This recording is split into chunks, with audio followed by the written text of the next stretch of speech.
Alright. Hello, hello.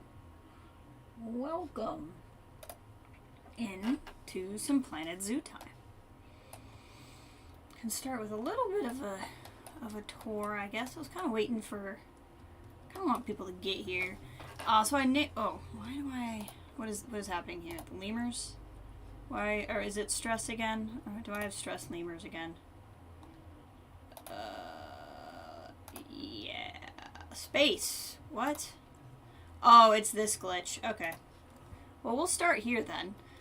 This game has a weird glitch where sometimes when it reloads in climbing area, it doesn't actually reload in climbing area. So usually what I do is I'll pick something that has climbable space on it. So in this case, this tree. I'll move it, and then I'll just Control Z to move it back.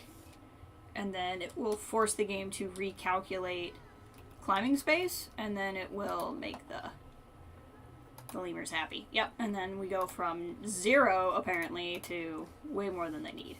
That makes more sense. We still have some stress lemurs, though. Now what? Now what is the lemurs' problem? Probably just actual stress, yeah. That's fine. Look at that little... Let's hang out with the lemurs for a little bit. Gosh, I love lemurs. What? What? The lemur did not escape. The lemur is in the water. Like, it's fine. This game gets a little bit drunk sometimes. So what's happening here is probably that the lemurs are eating, and there's people around while they're eating, and so just multiple lemurs are stressed. And apparently, the game keeps thinking this lemur has escaped, and I don't really know why it thinks it's escaped. It hasn't. It's a glitch in this game I very much wish the game would resolve. But inevitably when you have walkthrough habitats... Oh, he's playing with the little ball! When you have walkthrough habitats like this, you're just going to get a lot of stress things, so that's fine. Call in. So, the name of the stream is Nightlights because I realized playing in sandbox mode it was never going to nighttime. I had turned the day-night cycle off by mistake, which I don't actually really mind because in fact I could do the same thing with the weather. I have the weather on random right now. I could keep it on normal, and that just makes it easier for building. But I realized that the zoos can look really pretty at night. And I hadn't taken advantage of that. So I think that's something we can do. Do I know any of... I don't know any of the people visiting my zoo currently. But I'll show you guys around a little bit because I've done some things since you were here last. So you come in here. No, not here. Sorry. Okay. Entrance. So we have these signs now. Welcome center inside. Because I realized, like, I know you're supposed to walk in the big building to get to maps and stuff. But people hanging out here don't realize that. So I put some signs down. And I finished filling in a lot of this stuff. So we added some blue butterflies. We've got the bin solos up on the wall. Which is kind of cool. I don't think I did this on stream, so I just put in this little plant thing and I made it a vista point, which just means people will find it on a map. Put in some trees and some plants, but I think I did some of this on stream. Obviously this is our dwarf caiman habitat that we built before. I haven't put any kind of signage for that up yet. I want to do that. I might put something here. But over here outside the reptile house, I put up a sign that says reptile house, and this is something I've never done before. But they added these TV screens, and I put education boards out here, so, like, the idea is when you walk in, you can see what kind of animals are on the inside, and I think that's pretty cool. This staff path probably won't stay here. Once we expand the zoo out that way, I'll take the staff path away. But for right now, I don't need anything else. This is still pretty much the same inside. I think, again, I can't remember if it was on stream or not, but I put down some more enrichment items because, I didn't have enough in here when I, like, doubled the tortoise population. This is new. You guys have not seen this. So this, again, I haven't finished the signage. But it has an indoor and outdoor area. But so you can see what's in here. This is Komodo dragons. And here I played around, and this was something I realized. So you remember on the stream when I was like measuring out the fences exactly to get them like the exact same size as the building? Well, I didn't realize that I didn't need to do that. So apparently walls and barriers will like work as like this is just a wall piece. This isn't a fence piece. I thought all habitats had to be built out of these fence pieces or out of rocks. And I thought that because like when I first played the game, I think I need more zookeepers. First played the game, I had a habitat in a story mode zoo where I think it might have been lemurs. I think it was some kind of monkey, but I can't actually remember. They glitched out of the regular walls. Hey, Kathleen, welcome. So because they glitched out of that wall that first time I played the game, I thought it didn't work. Now, maybe it didn't work, you know, a year and a half ago when I got the game and they patched it, or maybe a glitch just kept happening and it taught me the game wrong. I don't know. But I built this habitat entirely out of wall pieces instead of out of, whatchamacallit, like normal fence. So the other thing I did is I went here and I actually took off the fencing because we didn't need it. I just have walls here and they can't get out. I put the same signs over here. So again, when you walk up to the building, you know what you're going to see inside, which I think is neat. So I put down, I don't know if these are going to stay here because that is a lot of people interested in a Komodo dragon show, but you know, maybe that many people would be interested in a Komodo dragon show. I don't know. I gussied up this is just up there to make me happy. Obviously no guests will see it, but I just put some really random crap on this wall. Oh, I didn't realize these were. I was having a really hard time getting these lights to do what I wanted. Because I had them on align to surface, and then they kept trying to align to the prop surface instead of the wall surface, which I guess is somewhat my fault. I should have put the lights down first, but I didn't think about it, and just, here we are. So while I'm looking at this and it's going to bother me, let me fix this real fast. And that will get to what we're probably going to do primarily on this stream, which is kind of fill in some cosmetic gaps. But I went through and I added this and I thought that looked nice, and I put some things inside of here, and I'm thinking of here, I mean obviously you have the education board, but I'm thinking about here and here adding something that says dwarf caimans over here. You're not going to be able to see it on this side because I put the big fancy wall in and I wasn't thinking at the time, but I might be able to put a sign here if I really want to, but I also feel like the reptile sign kind of denotes something, and I could put something here. Like, but there's some options. We can play around with the options. This was already done. You guys have seen this. So again, I filled in. I did a nice little rock scene here. And then I played with the restaurant mechanic for the first time. I've not built one of these restaurants before. So the idea is instead of like a stall, you come in and you sit down in a booth. And there's only so many tables at the restaurant. And I don't fully understand how it works, because basically you order your food. So watch, see this checkered shirt? Remember this checkered shirt and this hat. This person's going to walk into this dark abyss of nothingness. And then now this person is sitting at this table eating an ice cream cone. So I don't fully understand how the restaurant works. I don't know if I can put a path there and I just built this wrong. Or what exactly is happening. But you know, it is a thing, I suppose. So I played around with that. In fact, I probably have room for more tables. I want to put more tables down. Whoa, sorry, my computer keeps trying to share some sort of the Void dinner. I should just name the restaurant the Void Restaurant. I think that would work better.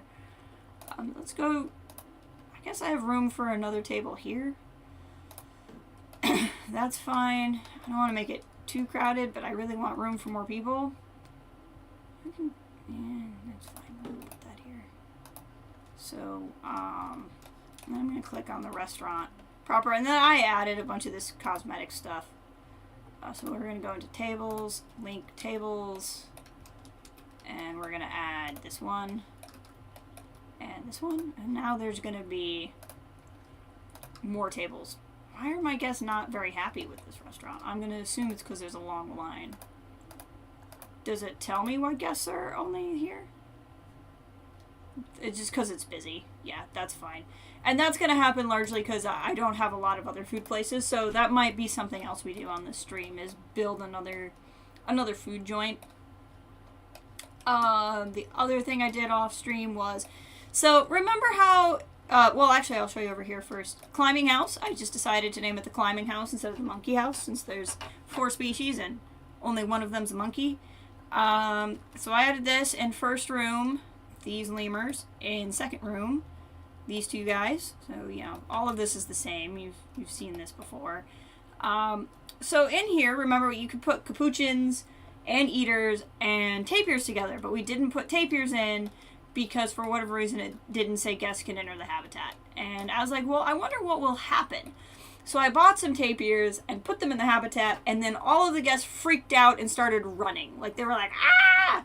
And I'm like, it's a tapir. It's the size of a large dog. Like, not that anteaters are aggressive, but I'll point out that anteaters have really sharp claws. I don't know if we will be able to see that on the sleeping guy, but they have, like, really, really sharp, like, that's a claw. Like, they have really sharp claws for digging into rock. But they're not scary. But tapirs, man, they just started running. So then I needed to do something with the tapirs. I didn't want to just sell them. So I built this tapir habitat. And this was before I realized I could use other backgrounds, or other barriers instead of, because I would have built it out of something else. But I put in this and made it look kind of nice. Over here is ugly as frick, but we're going to figure out what to do over there. Then this is kind of enclosed. I intentionally left a gap. I thought that might be kind of nice so they can still get outside air, but they're protected from the rain. And then we can have a look inside.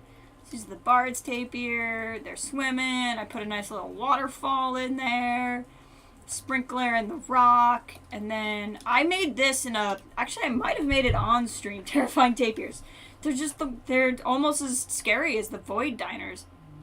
I might have made the structure on a stream a couple of zoos ago. I don't really remember. But I already had the structure made. It's just the bridge that came, like, with the game, the Asia bridge. And I put a bunch of Asia bridges together and made a shelter. Not that they overly need a shelter because they are inside. But I thought that was cool. This is just the forage box that I covered up with a bunch of stuff. And so they just have a nice little habitat. So it's the same thing. The trees are underneath the glass. It's one-way glass, so they can't really see the guests outside, but the guests can see them because they're more shy. And then I gave the guests something to stand under, too, in case it rains. And then what I'm really excited about is I built Australian Walkabout. So we're going to go in here. And this is the first, like, well, not the first because the caimans were outside, but this is an outdoor habitat that I finally put in. And this guest can enter, obviously, and it has kangaroos. So we have the red kangaroo. We have quite a few in here. Ooh, she's pregnant. Sometimes with the kangaroos, the joey will poke his head out.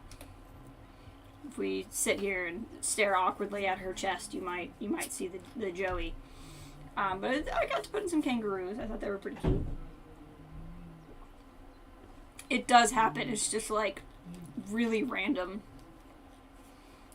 I don't know how long we want to sit here and stare at her gut because it's a little awkward. Because she's not moving. As soon as I move, the joey's going to pop out, though. I know it. Whatever. Okay. And then the other thing in here is the, we got some koala bears. The food is on the ground. Gosh darn it. I haven't put enough food places in. We got a koala bear. She's also pregnant. It's the same thing. Occasionally the I don't know if they're still Joey's for koala bears, but they are marsupials, and her baby will poke his head out of her pouch.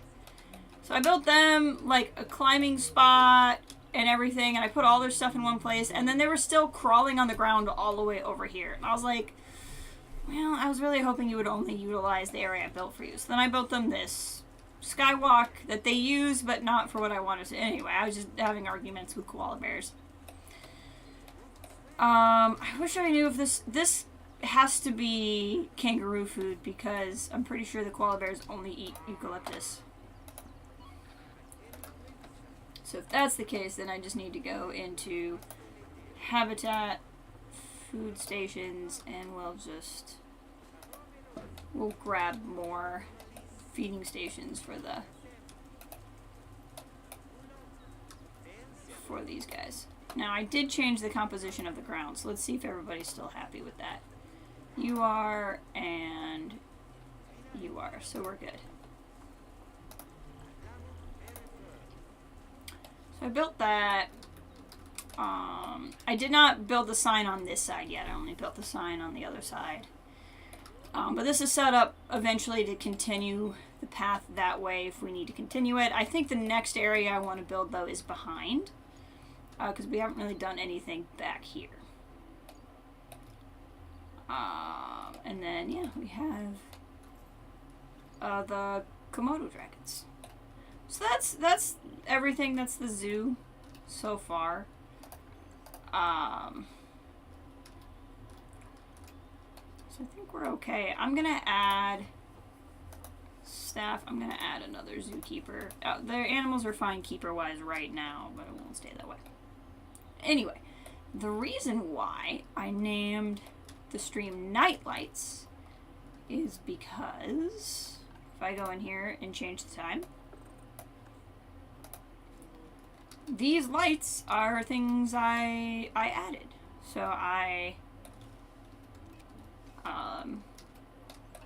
like the butterflies on the back wall have a little bit of a glow, which I think are cool, and I illuminated the flowers so they shine at night and that kind of thing. The trees, I have the trees all lit up. This has lights on it. I made it where, like, you can see the caimans in the water at night, so, like, the rocks are illuminated. And then inside, I spent a lot of time on this building, so I put those stars up along the top, illuminated the trees. You walk through here, and this area is slightly illuminated. Obviously, animals live in here, so I don't want to make it uncomfortable for them at night, but people are still going to be coming in here in the dark. It's a little bit obnoxious. These lights actually shine through the solid walls, but I didn't think it was too bad back here, so. So I did this, and I think this just looks really cool and kind of magical. I lit up the restaurant, so it has lights in it. But I didn't really do the rest of the zoo.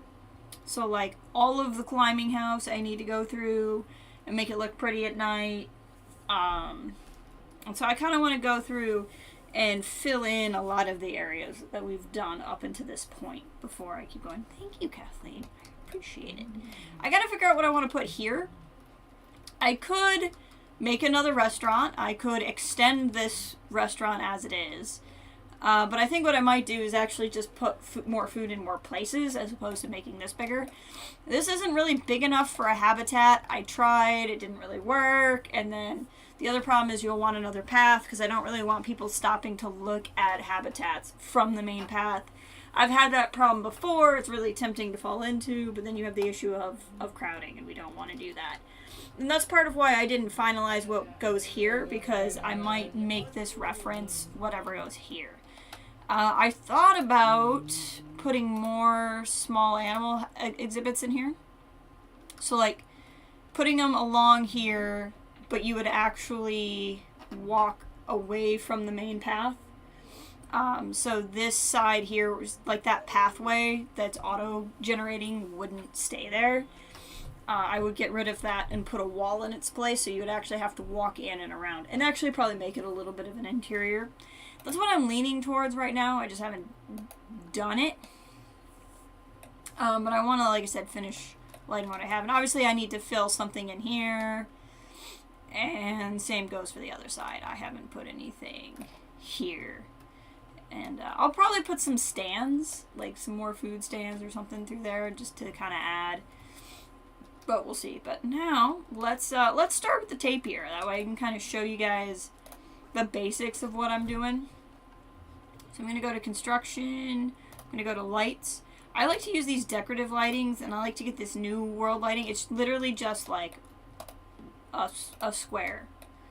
But what I like about it is, when I said on the inside that it had this annoying habit of like shining lights through inanimate objects, I'm actually usually using that to my advantage. So what I do is I grab this new world lights panel and I drop its height down so that it's completely underground, and then it lights things up really nice and it looks really pretty, which doesn't make sense in physics whatsoever. There's no reason why this should work, but I don't really care because I think it looks nice. So we have that, but then Bard's tapir is not particularly well lit up, so I'm going to take this path light, drop it here, and kind of try to move it to where I think it looks good. Sort of turn it this way a little bit maybe. Yeah, that's not bad. I kind of like that. And then what we can actually do is we can click on it and go to color, and we can actually change the color of the light. So if I wanted this to be a little bit purpley, to do that I could use yellow to make it, or green. Like, the different colors make it do different things. That said, I think I actually like white. I think that, because these letters are actually colored slightly, and I think that it would help to just leave it light. So I'm going to go into, like, fancy move mode. And I'm actually going to rotate this slightly, like that. And then I'm going to drop it down. And then I'm going to reorient it and turn it like that. And I think that actually looks pretty good. I think that looks good. And then I'm going to duplicate it and bring one over here and kind of do the same thing. Go into advanced move mode and just kind of play with it so it's like just lighting that up and it's not lighting anything else up, and then you don't actually see the light portion. But I think that's nice. So you're standing here and you're like, oh, you know, Bard's tapir. That's kind of a harsh shadow. I don't know how I feel about it necessarily.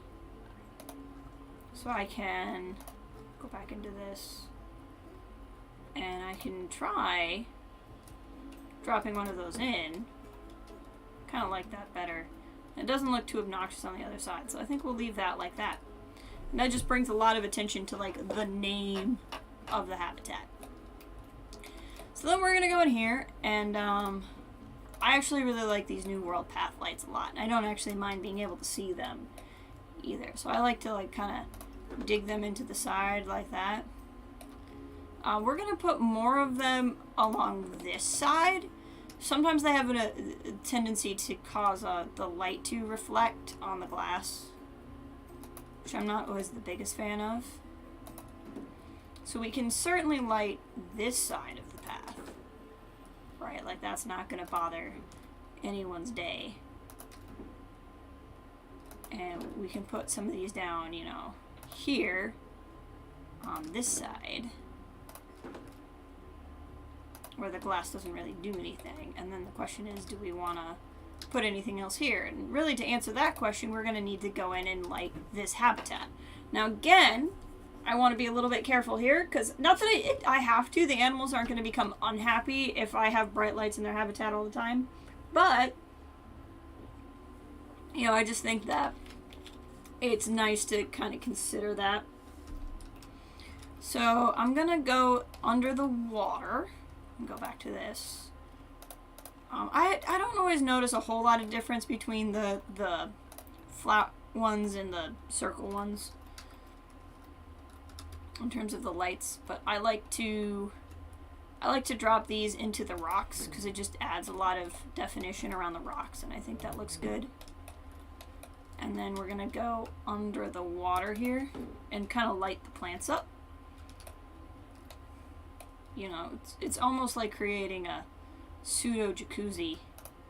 You know, you just have the fancy lighting under the water. I think something like that's kind of neat. And I also feel like it probably isn't going to disturb the animals altogether that much because they're not going to sleep swim, right? So they're not going to be wanting to rest and then be here. How does that look when the water's running? I don't hate that. I don't hate that. Doesn't quite look like what I expected it to look like, but I don't hate it. We'll kind of do the same thing. We'll bring this up taller. And I'm just holding down shift to toggle. Like I said, I like to... I don't know how many people are actually watching my stream to learn how to play Planet Zoo, but I like... Just because it took me so long to learn these controls, I like to teach if I can. The off chance that one person's watching and goes, oh my gosh, I never knew. So, like I said, the waterfall I'm gonna put more light on than anything else because the animals aren't really gonna be using it when they're tired and trying to sleep and rest. So I don't think that's an overly strange place to prioritize the lighting at night.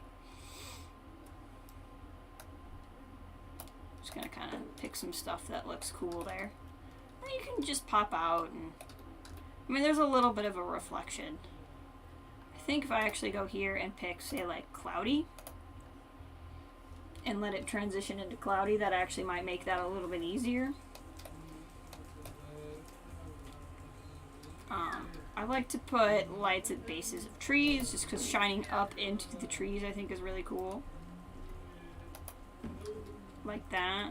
I'm not going to put lighting under there, because that's where they actually have been sleeping, not because they need the shelter, because they are completely under a roof, but that is where their bedding is, so they do go over there to rest and to sleep, so I don't want to put lights in there. But I can, you know, again, they're going to come over here to eat, so they're not going to stand in their food to sleep, or if they do, I don't feel that bad about it. So that's something we can light up. You know, and so this is, again, defying physics, but I just think it looks kind of cool. That's almost a little intense, but no, not really. And then we'll kind of do the same thing over here. Because again, this is where they're going to go eat. And it just adds a little bit of a definition. So then you know, you're standing here and you're looking in the habitat at night. And you can kind of see in there, and it adds a little bit of coolness. This is actually kind of an uninteresting corner, but really no one's going to be looking in that particular corner unless the animal's standing there. So it's fine. The cloudiness didn't actually seem to change how the light goes down at all, really. So I find that interesting. So that's the gist of how this type of thing works. I'm going to assume all these guys are stressed because they're eating. But while we're thinking about tortoises, obviously I haven't done anything in here either. It's the signs that are lit up, the habitats that are lit up. But we have this going on. This I don't actually mind putting a little bit more lighting in. Tortoises, I mean, they sleep inside their shell, right? So they're going to be able to kind of block out a lot of the light if I put in stuff in here. So I'm not overly worried about it. So let's actually pick out a light we can put up on the roof. So if we do hanging lights and pick a shape, so like those are the stars I used before. String lights are actually kind of a pain to hang, even though they're really cool. It's like those. Actually, I really like that. Let's do the not curved ones. We'll do the line to surface. No. I want the colored ones. Yeah.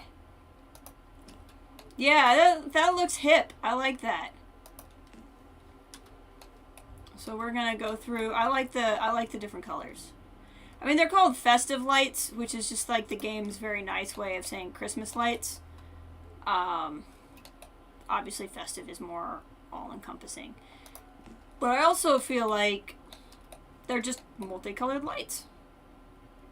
And I think in a room that's already so multicolored, I think that works really well. So I find with a lot of stuff in Planet Zoo, you kind of have to commit to one thing or another. You have to commit to perfectionism and go insane, because if you go for perfect and then it's slightly off, it doesn't look great. Or you have to commit to imperfection. And I don't mean just like something turning out not as great as you want, and I don't necessarily mean laziness either. But like sometimes not getting it exactly lined up can appear more like a style choice, depending on how much you own it. Like a lot of the lights and stuff around here, like you can even see with these lights, they're not all at the same height and whatever, and I didn't put any kind of discernible pattern in. But if you do them close enough, then it doesn't look lazy, it doesn't look bad, or at least not in my opinion. I suppose I could be wrong.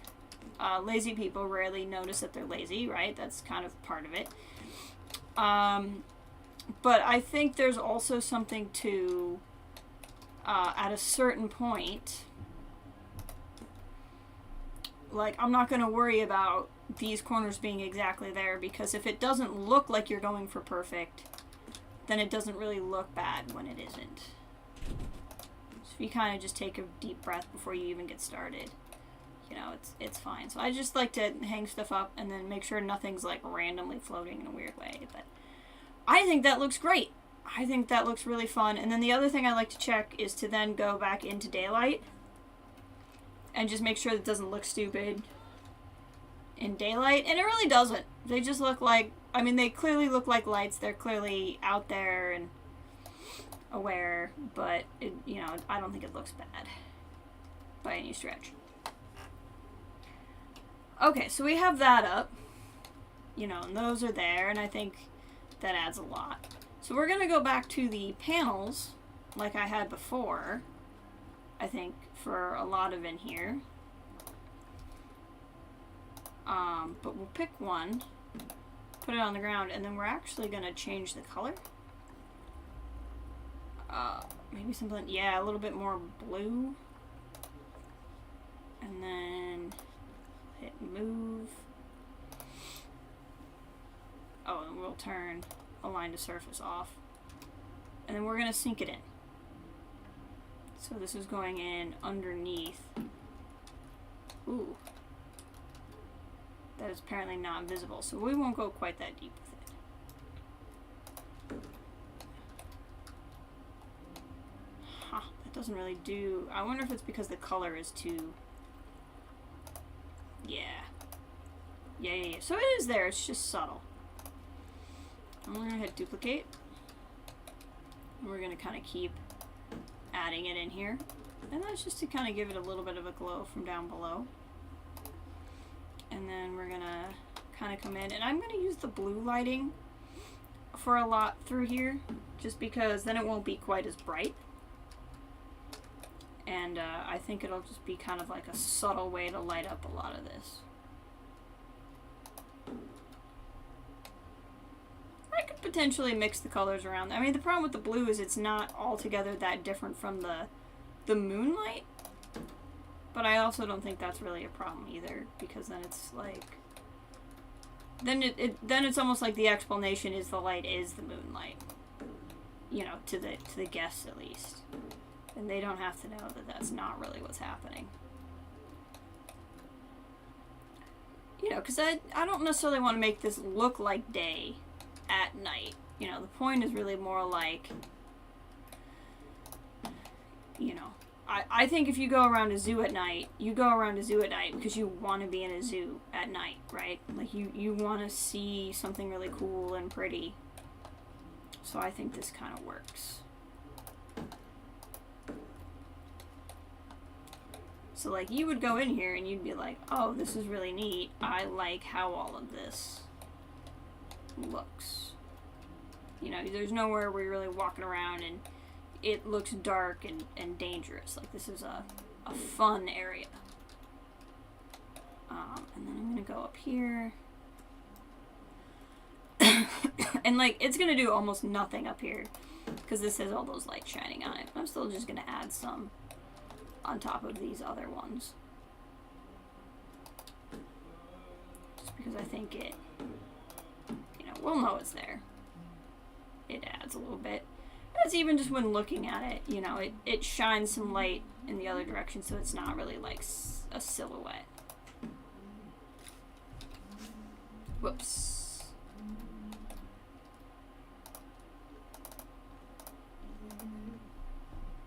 Actually, I'll tell you what we can do. We can do this. We'll just grab another one and place it. And then I can just go into recent colors. And there we go.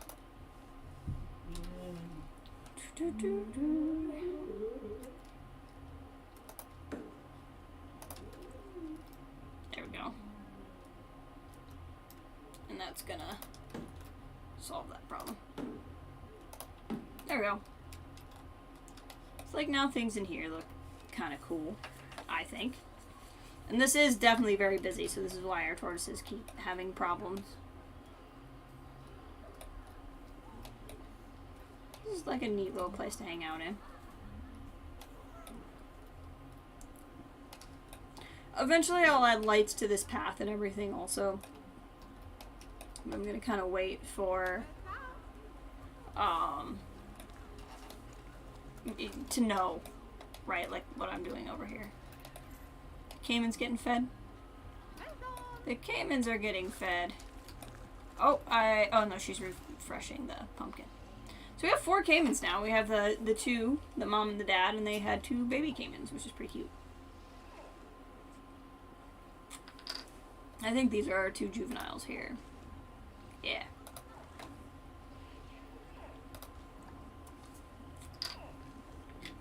So they're in there eating the fish, and the mom and dad are over there eating that stuff.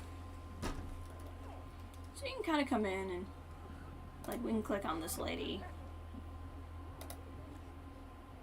You know, and you can see the Caymans really well at night. She was thinking, get me out of here. Why? Must have been too busy inside the reptile area. So then everybody comes over here. I don't know what they think they're viewing from here. Watching screen. You're just really into this screen, apparently. So in here, this is a dark area, but because this is an interior, I don't really mind this being lit like for day. Inside, this is kind of where I figured the Komodos can go to sleep, so I don't want it too annoying for them. But we can definitely come over here and again go to some hanging lights. And Komodos are from South America, so we can pick either something that looks neutral, or like we could do the South American like tiki lights if you wanted. And actually, I don't really mind that look, right? Like we're inside of a building, you know, it's gonna kind of have this look all of the time, so you can kind of come in and it's a little spooky, like you're in the dragon cave. And in fact, we can even go to lampposts and pick. The thing is, like, those are like the South American lampposts. Does it have a? Oh, it has the same kind of vibe to it. Nice. Okay. Oh, I can change the fire color apparently. So I like this. Obviously, I put the aquatic benches in. If you know Planet Zoo materials at all.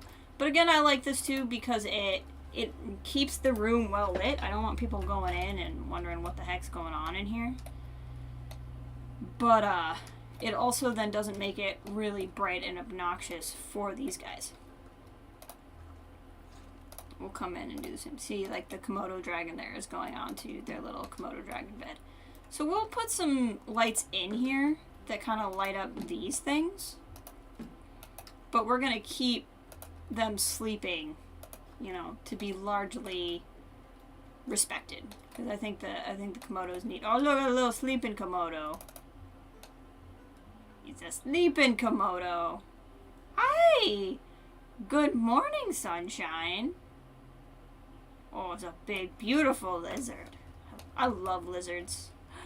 Oh, and your preggers. I freaking love lizards so much. They make me happy. So yeah, I kind of dig this. I kind of dig this. You walk in and it's ridiculous.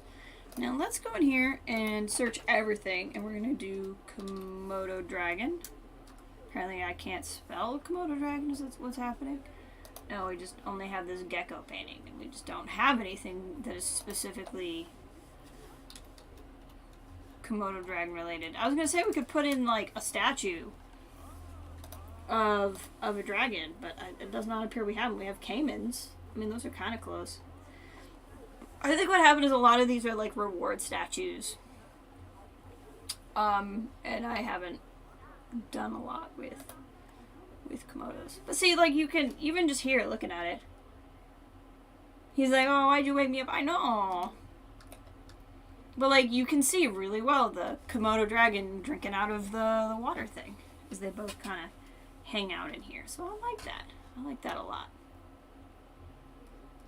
I feel like this room definitely needs more. Like, it needs something. People just walk through the walls and it annoys me, and I don't know why. And I even put the curb barriers up so they don't do that. And apparently I placed the benches in the wrong direction so they all look that way. This is just... It's just a lot. There's a lot. Okay. You all need to get off this bench. Here we go. Now it's facing the other way. I'm assuming this bench is the same problem, but I don't actually know. You all need to just use this room the way it's supposed to be used. The other thing I could do is put an animal talk point in here. That wouldn't be bad. It would just be kind of unexciting if the Komodos are not in here. So I don't know. But the animal talk point is happening out here. So there's a lot of people here that are interested in the Komodo dragon, which is pretty cool. I love the Planet Zoo fake language. And it's gonna throw some food in, which is cool. But both of them are in there sleeping. Okay.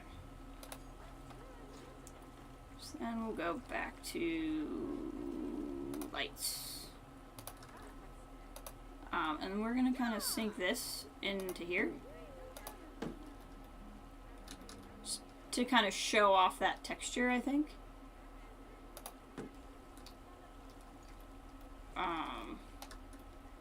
And then they can be there and asleep. But I also don't think it would be a bad idea to... Like, I don't want to disturb them on their bed. But I think having, like, a little bit, like, right here for the inside... Like, that's not going to be too bright while they're sitting there, you know? But if you're standing out here and you're looking in, like, that really shows off the building. So I like that. I always like highlighting water. I just think water at night is pretty, and so I like doing this. And kind of the same thing, we'll put some light here to kind of show off those plants. You can see this room is like glowing, but then it doesn't make it bright and obnoxious in here where they're trying to sleep. So we have that. And then just put light around anything that seems like a thing you'd want to see at night, right? So like, we can light this.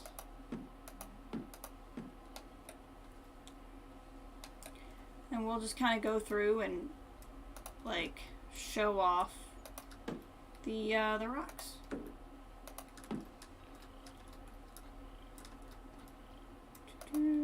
Just stuff over here. Anything that like shines up on the tree branches is something that's just going to give the habitat the feeling of depth.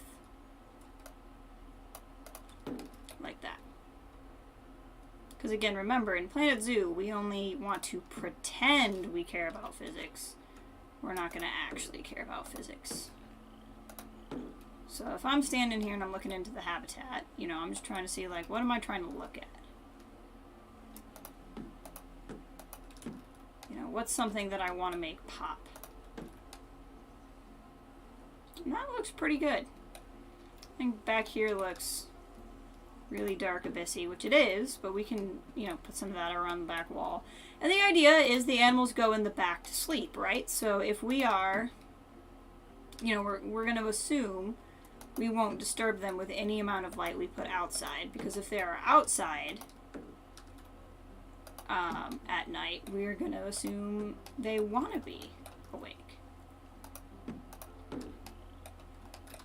And then I want to put something here and here we go.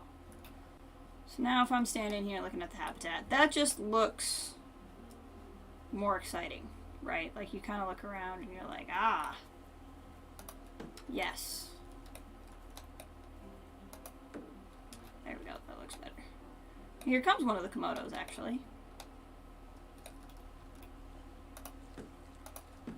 So obviously you don't want to make the whole thing lit, because then if you light the whole thing, then nothing's special, right? You don't want that. But you don't want anything that to look like super dark.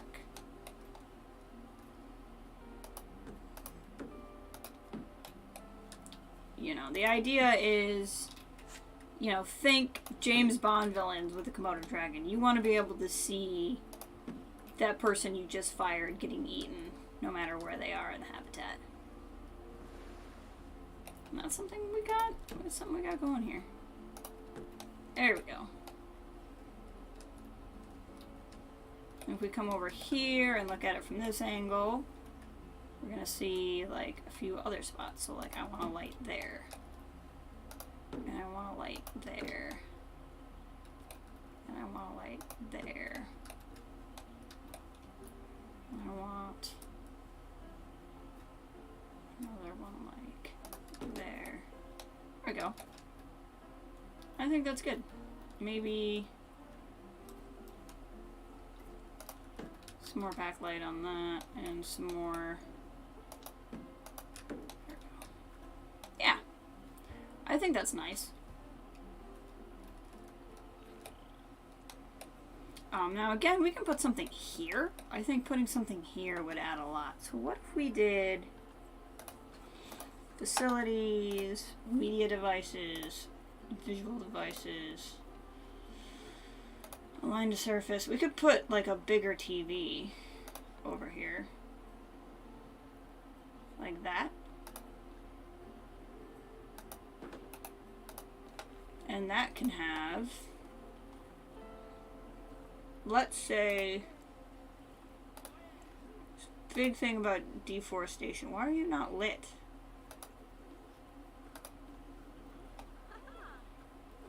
Maybe, oh, because it's a projection screen. Hold on. I want, not a projection screen, I want a TV screen.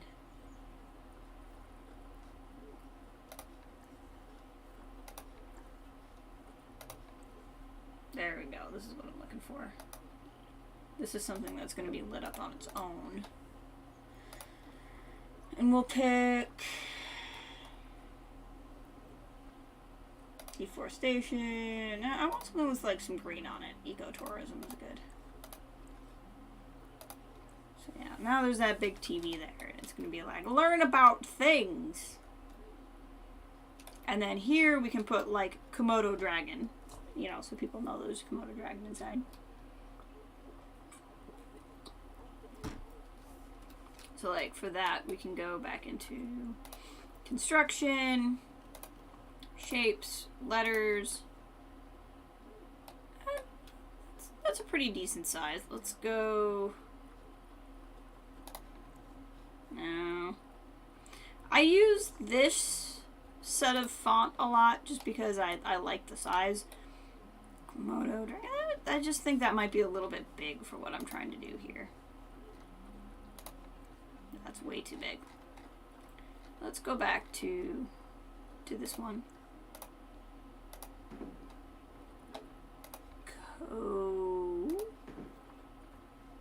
Actually, hold on. I take that back. Let's do... Just turn my flashlight on so we can see a little bit closer. Let's do...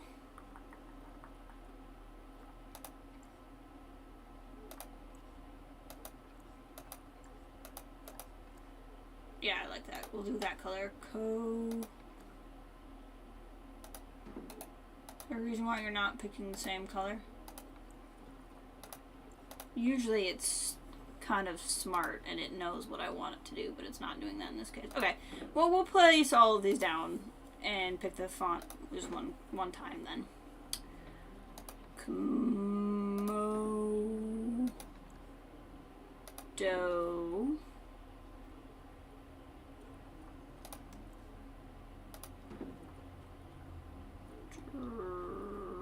Where's the R? There we go.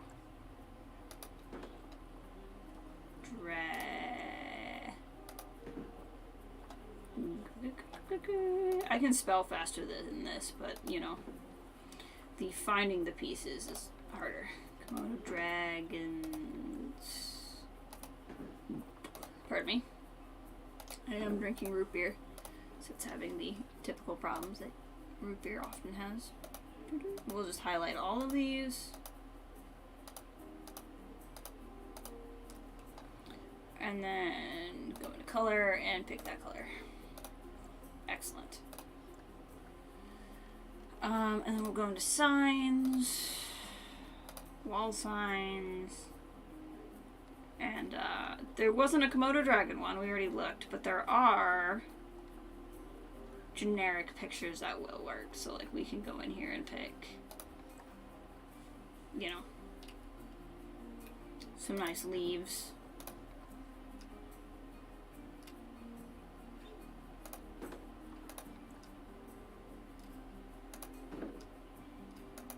There we go. That looks swanky.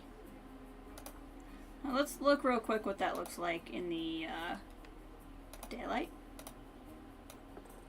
Ah! Yeah, I like that. So you're walking around here. We'll just have to make sure whatever we put here doesn't block that. And then we can actually do the same thing in theory, but I also might put something here. Like this would be a great spot for maybe another restaurant. Even though it's actually kind of small, so maybe it would be better off. Yeah, this is probably better off as a landscape and not anything else. So let's click into this building, and I'm gonna just hold down Shift and click on these pieces.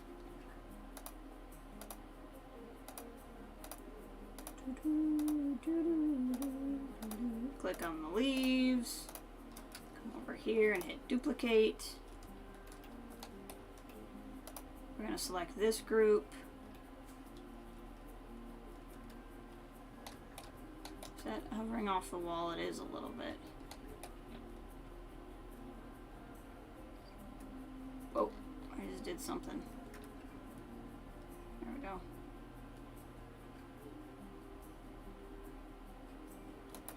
There we go. I don't think it's hovering off the wall now. It is not. I kind of wish I would have moved. Yeah, well, this isn't a Planet Zoo stream unless it's watching me click a lot of things very delicately. I want to move this over on the side of the building a little bit.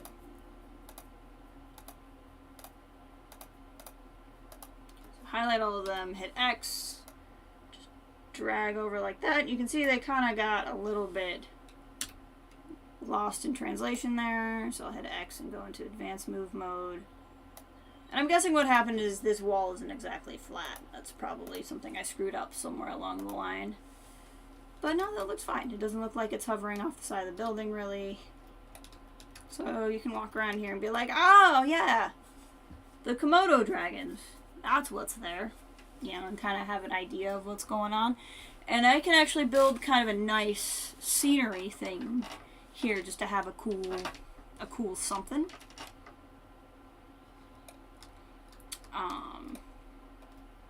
Let's go back to nighttime. And now that we're in nighttime, I want to figure out if the building is glowing with the torches. I want to go here, and here, and here, and we're going to do the same thing and try to get these lit up.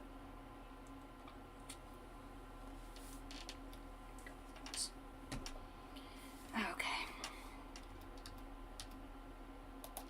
So we'll just start by putting it on the ground. You have to place it for it to turn the light on. But then once you've placed it, you can kind of figure out what you want to do with it. Because then the light will just stay on. Like, I can do this. And then hit X again. Click the wrong button. Still click the wrong button. There we go. Hit X. Komodo dragons. So we have that. Duplicate. I keep hitting the wrong button. Whoops. I'll go back into the construction menu, grab this again, because I screwed it up. Click. X. Do this. X. Komodo dragons. Look at that. So now when you walk through, you can still see that. And we'll come over here. Because who cares if it makes any sense where the light's coming from? Doesn't matter to me. This toggle relative to world access is what I click to get my controls to make, you know, a little bit more sense, basically. Let's just put this closer. There we go. It's gonna help.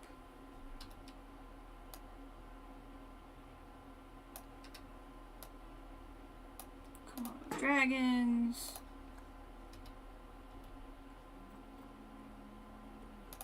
Go back to move mode. The problem is to rotate it like that, you hit Z, and to go into move mode, you hit X, and so sometimes my finger just clicks on the wrong one.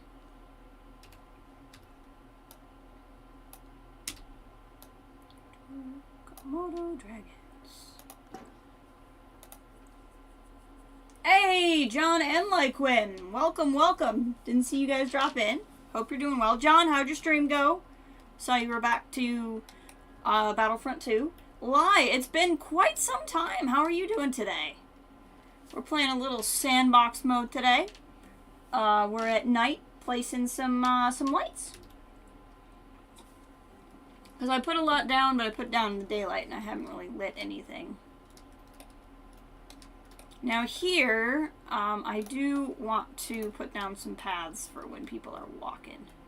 So we'll do the same thing. I wish with the New World paths you could change the color, but I think it's just supposed to look like wood.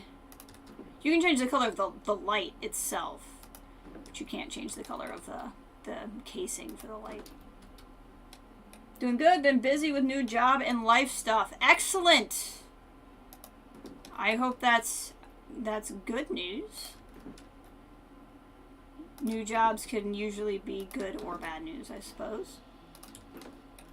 But moving and shaking is usually a good thing. I don't really want to put too much along this side because I don't know what we're gonna do yet. Stream was okay, except YouTube was not recurring good data from my streaming software until I ended. Oh, yeah. Mine will do that too sometimes. It's frustrating. YouTube does not like to be a friend.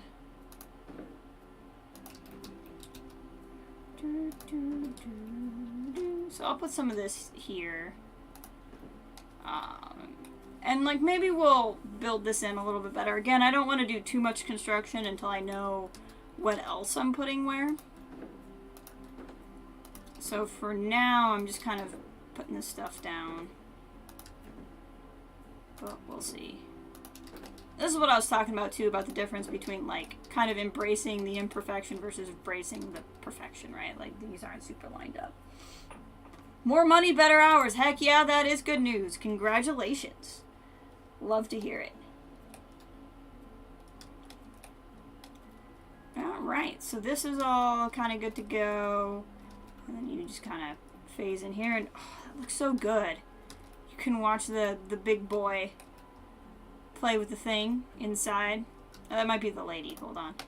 No, it's the big boy. That's the big boy. Big boy's in there doing big things. Let's see what this person sees. Yeah, look at that. That's a great view. I'd be really excited if I saw a Komodo dragon like that. And they're just gonna teleport through the door. At least you're using the door. Oh, no, never mind. They're like, nah, we're not gonna do what you want us to do. Okay. So I put the signs outside the reptile house, but you can only see these because they're the TVs, right? So let's light up the entrance to reptile house.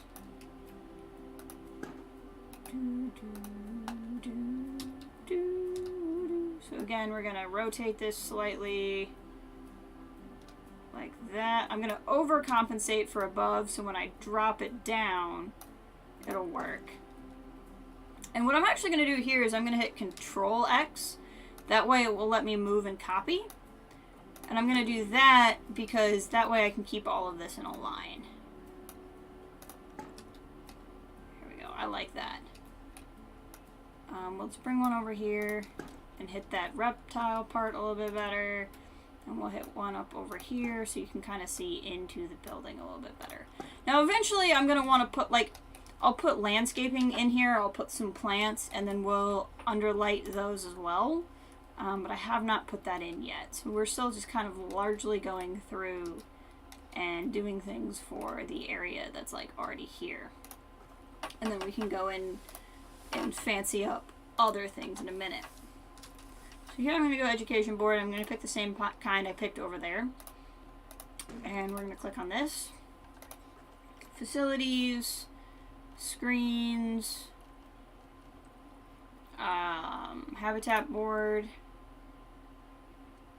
And we're going to put that down. And this is going to be for the dwarf caiman. So this area here is the educational speech for the dwarf caiman. So you come up here, see them give the talk about the dwarf caiman, but this is the primary viewing area, and I already have the education boards up there. How are our caimans doing? They're swimming around, living their caiman lives. So it's the same kind of thing. So like here I have these. So let's go into construction. I'll take my sorting out. Back into lights, grab these. I want to take the thing off. We're going to drop it just below the surface and light this up. And I just want to look and make sure it's not making the inside look weird, and it's not. So that's good. So we can drop these along. I like to call it, you know, the Disneyland lighting. Where you just have a bunch of stuff lit up for no reason. I have this part here, and I haven't done this part. This part I'll do, because like I said, this path is just temporary for right now. So we'll do the same thing we did over on the other side. I'm going to put in a floor light. I'm just going to drop one here. None of these people walking by seem remotely concerned that lights are just appearing out of nowhere. They're like, that's my everyday life. So we'll overcompensate up a bit. Drop it down. Those people are a little freaked out by the light. Oh, one thing I hadn't considered is when people walk by, they're going to shadow it. That's kind of funny. I'm not sure I'm concerned enough about that. Do the same thing. We'll do the move and copy function.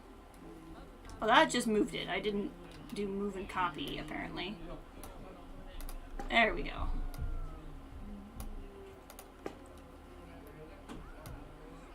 And we'll just kind of move right along here. Lighting up reptile house.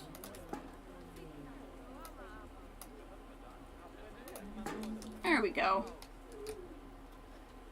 So now, when you're walking down here and you're like, reptiles! You come around here, and you're like, a reptile house.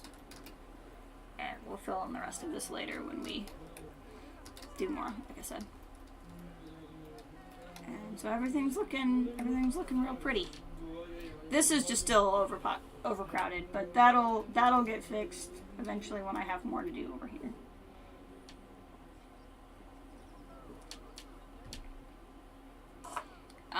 Okay.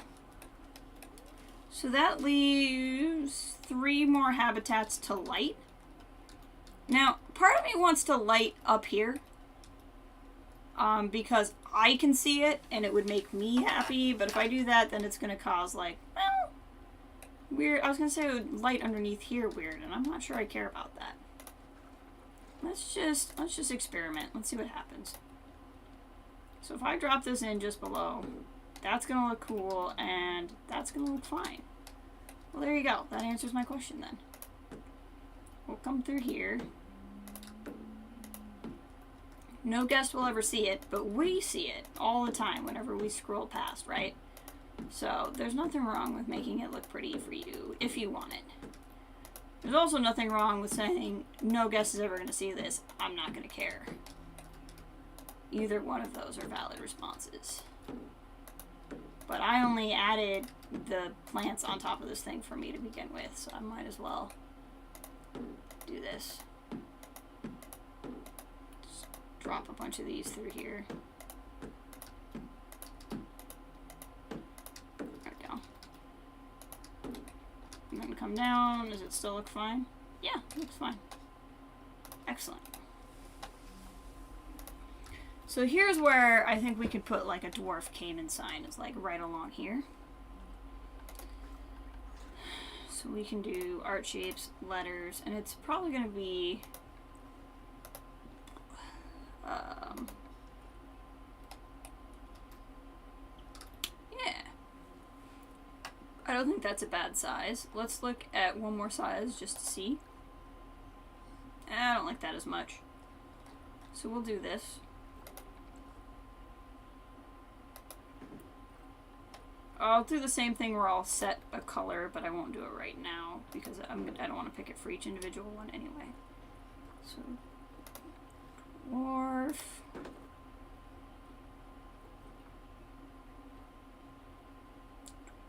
R. My brain completely stopped there for a second. R. Dwarf. And then caimans are, what is it? C-A-I-M-E-N? I don't want to leave build mode to find out, so I'll just Google it.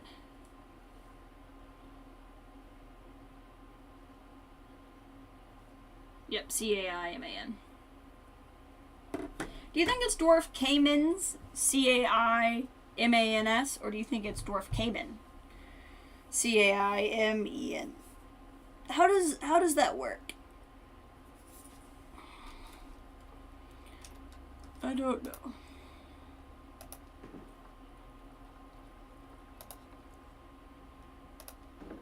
Okay.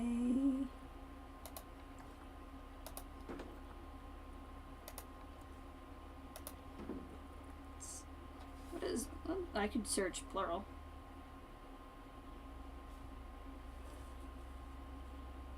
What is the plural of caiman? No. The plural of caiman.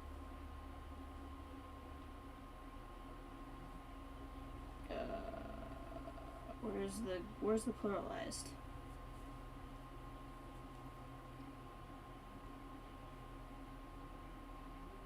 It's not helping me. Plural caimans. Alright, so it's caimans.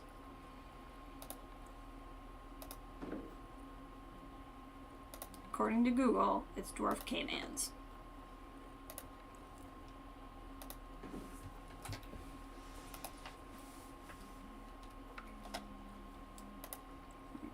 There's this. Do we want it in a slightly different color? I almost think white's fine.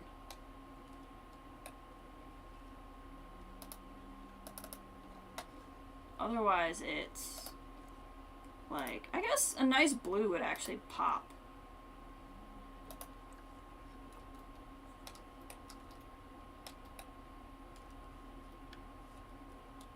Let's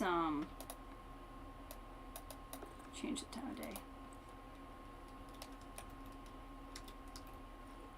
I don't hate the concept of the blue. I just don't think that's a good. I kind of need to see it in its entirety.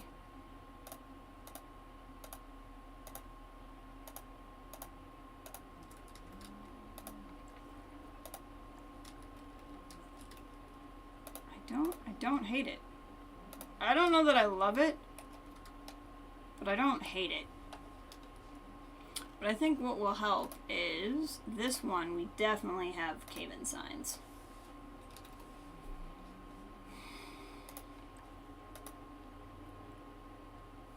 Oh, yeah, I like that. I think I want to move the word slightly. Okay, so what we're going to do is we're going to pick this. And I might even tweak the color of this slightly to fit. Like, we can make it a dark green. I just don't like that because we already did that with the reptile. I don't hate that. And then X. We're basically going to slide it and slide it. Because then we're going to do...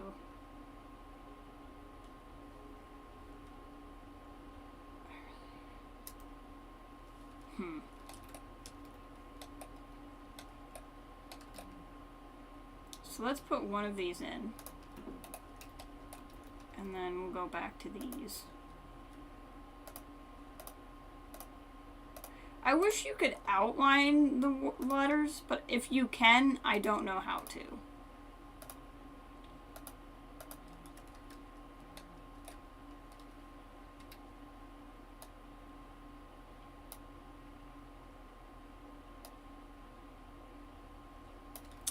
Like that. Them getting like covered up slightly. And then we're going to duplicate them. And bring this over here. And I'm very certain that, yep, it's floating in space. It wasn't going to be able to go where I wanted it to go because of the dang plants. So we're just going to highlight this again. And we'll hit X.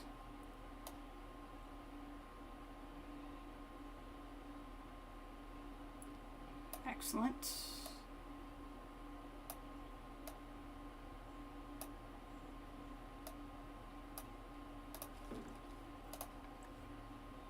And then we can put this one here. Oh, look at that. It's almost like I knew what I was doing. Cool. I like that. So then you walk around here and you see that, or alternatively you walk around here and you see that. I think that's cool. I like that. Now we're gonna pop it back into nighttime so I can light that. And this is gonna be the same technique you guys are already familiar with. I don't do a lot in the way of new tricks. So we'll just rotate it up a little and do that.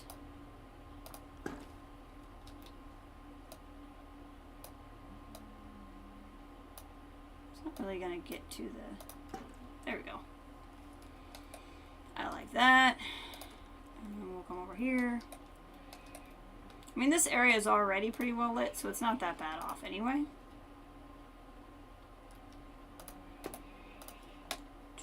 Do that, and then do that. Excellent. Look at that. I like that a lot. I like that a lot. Look how pretty that is from just from the outside too. I think that's cool.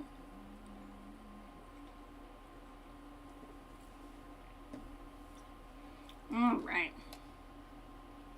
Obviously this is not done. It's something we'll work on later. I'm afraid to even start the climbing house because I think that's just going to be a whole process. So let's continue to delay by doing out here. My go-to method, we can turn surface line off and make these plants kind of light up a little bit.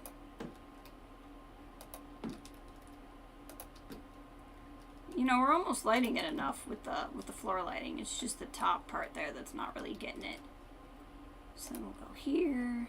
See, this one gets the job done. It's a little much for me. Okay, so here, so I'm clicking on it, hitting X again. I'm gonna reorient the world axis, tilt it, hit X again, bring it down, hit OK, and then I hit Control X to make a copy. And we're just gonna move those right down the line. And just make sure this sign is lit up. See? We're going to do one more, but we need to drop it down so it hits that T. Excellent. So then you're around in this corner and you're like, ah, yes, the Australian walkabout. Let's go ahead and do some floor paths through here of After Effects.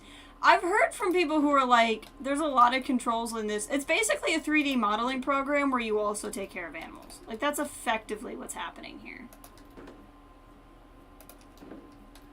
Like, there's a part of me that's always been really intimidated by a lot of those programs, but also I'm like, yeah, but now I feel like if I dropped into any of those, I'd be like, oh, I'm just going to bring in my Planet Zoo skills.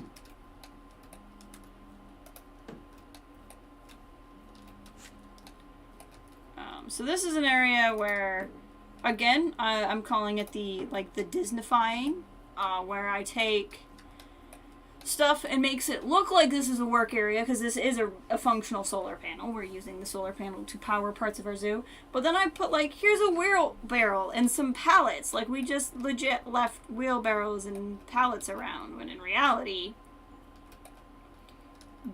that's not what we're doing. It's just a way to make the space that totally exists for a practical reason feel magical in some way. Yeah, it makes sense. And yeah, changing the lighting setting into 3D space in After Effects is pretty much the same thing. Yeah, that makes sense. Yeah, because in animation, you can totally cheat with where lights are coming from. Like, you have to place the lights, but it's not like a physical space where you have to make the lights do what you want them to do. Can I adjust this slightly? What floor is this? Why can't I find it again? I think it's this one. Yeah, I just think that looks better. So again, this is an area. Let's go ahead and make this look prettier. We'll put it to daytime. We can just go ahead and do something with this space now, I think, because it needs help and love. Let's start by cutting the grass, as it were. Kind of giving me more to work with there.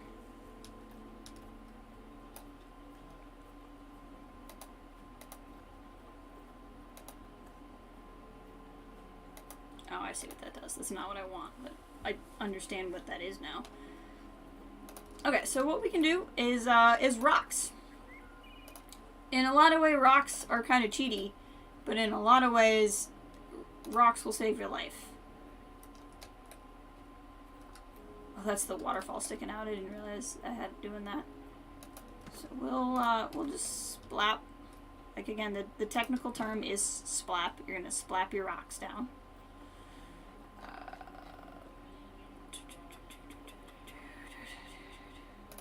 Kinda, I like to put,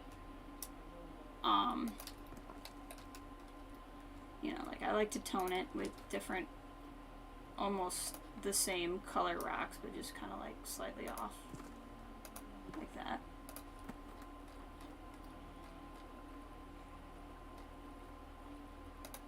That's really big. So what am I trying to do? I don't know. No. And then, what are these? Oh, faux rocks.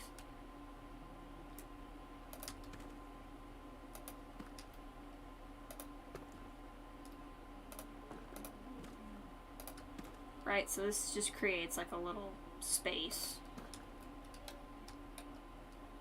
So this is actually the talking point for the tapir. And not for inside the Australian walkabout.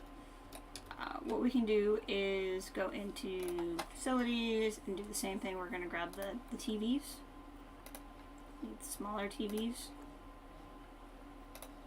Yeah, this works. Align to surface. Don't do random rotation. And I'm just going to do this and this. And on there I'm going to select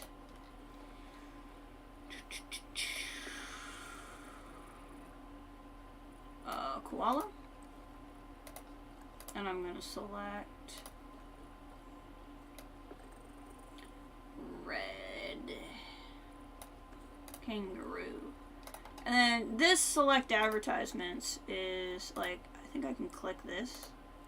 Oh, so then it advertises that habitat. Oh, I didn't know it did that. Okay, hold on. Now that I know those do that, that's cool. So I did this as a purely for fun, imagining as if the people walking through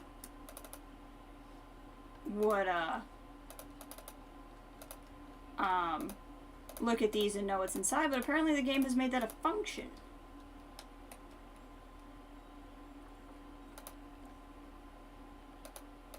So like, I can click on this. Oh, because it's the iguana, so it's advertising. Wow, this can get even fancier than I realized. That's cool. Okay, and the boas are in this one. Wow. Okay. It's going to be super uninteresting to watch, but I really love that this is real. I didn't know this was a thing.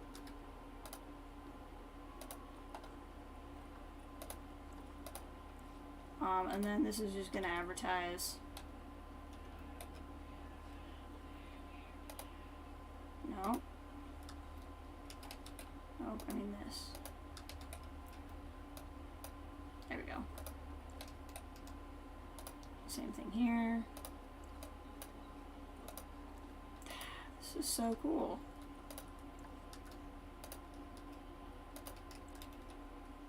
So now people will look at these signs and go, oh, that's where I find the thing I want. I love this. This has been in the game for a little while too. I just haven't understood that this is a thing you could do. I'm into this. Okay. So, sorry, you guys get to watch this process all over again.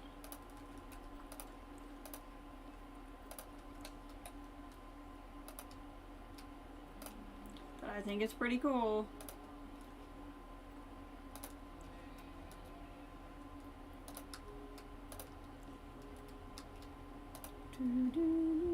Select. See, I thought when it was advertising targets, you could only do businesses, like the shops, the rides, and that sort of thing. But no, you can do... I mean, it makes sense that you could do habitats. I wasn't paying that much attention to it.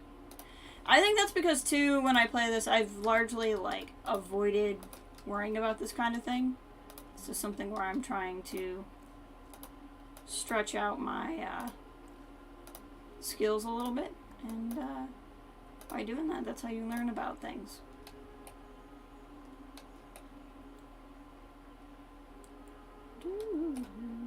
Come over here and do the same thing.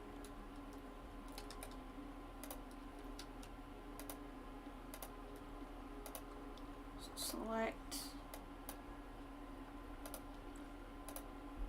Select. And see, if I had done all this before I copied and pasted them, I probably wouldn't have to do everything twice. But here we are. And then this is going to be the what takes a little bit more time. So we're going to do this, because I got to go find that.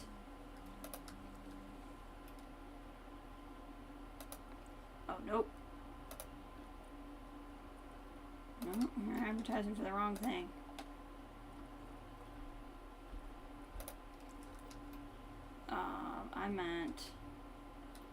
This one. Okay, that one's just going to advertise 2 habitats because I don't feel like figuring out how to undo it. And then this one. It's probably because I can probably put these signs up in other parts of the zoo and like advertise to go find it. You know what I mean?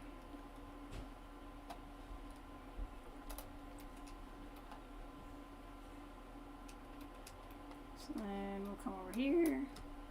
I don't make anybody motion sick with how much I'm about to jump back and forth.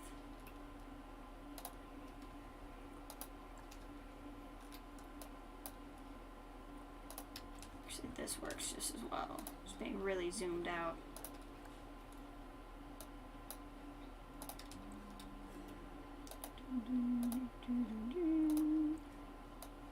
That's awesome. I did not know this was a real function within the game. That is so cool.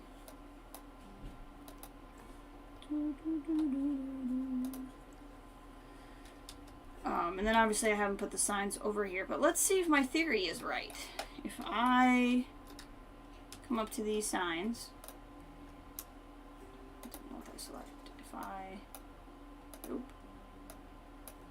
If I click this and this, and then I duplicate, I come over here. Oh! Game freaked out for a second.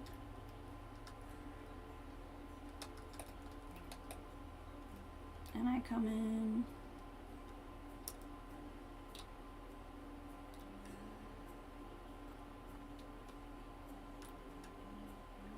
I don't know why they're doing this exactly.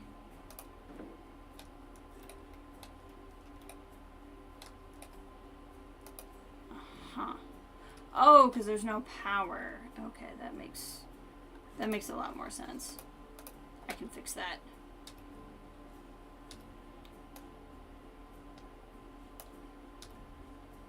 That is a very easy thing to fix.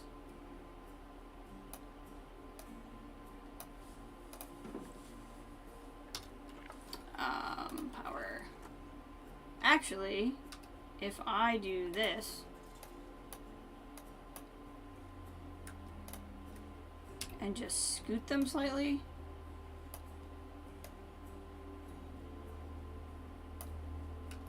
yeah, now they should be powered. Hey, Ray! Yes! Planet Zoo, I'm currently... Nope, okay, so copy and pasting doesn't make this go faster, which now I just feel smarter.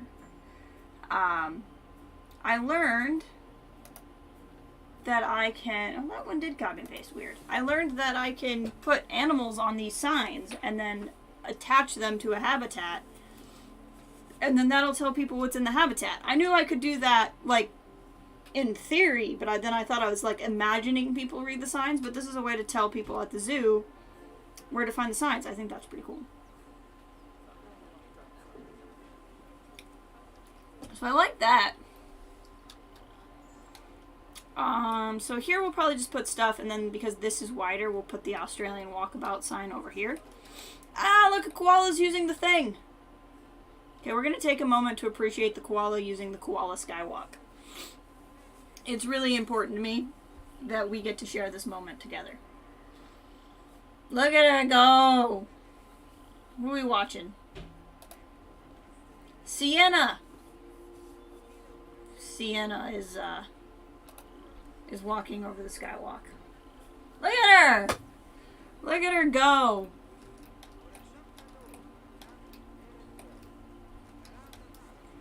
She's such a good koala. Let's see if we can watch her. She was preggers. Let's see if her baby pokes his head out. She's using the full skywalk. Oh, I'm so happy. I built this thing and then none of them were using it and I was sad. There we go, that's better. Now the camera will track with her. Oh, and she's gonna crawl down. Look at them. I like that they just make the koalas look like they're always smiling.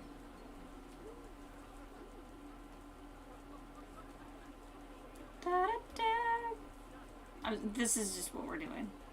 I didn't think anybody would mind. Hi, little koala.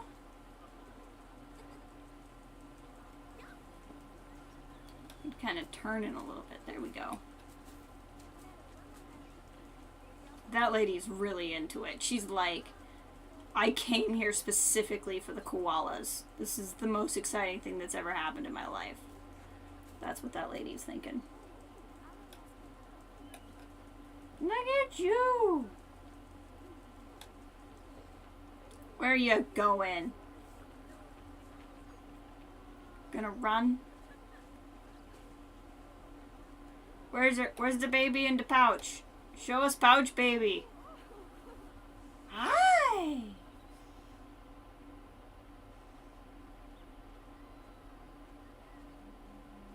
It's at random, and I don't think it happens during other animations, so I'm just waiting.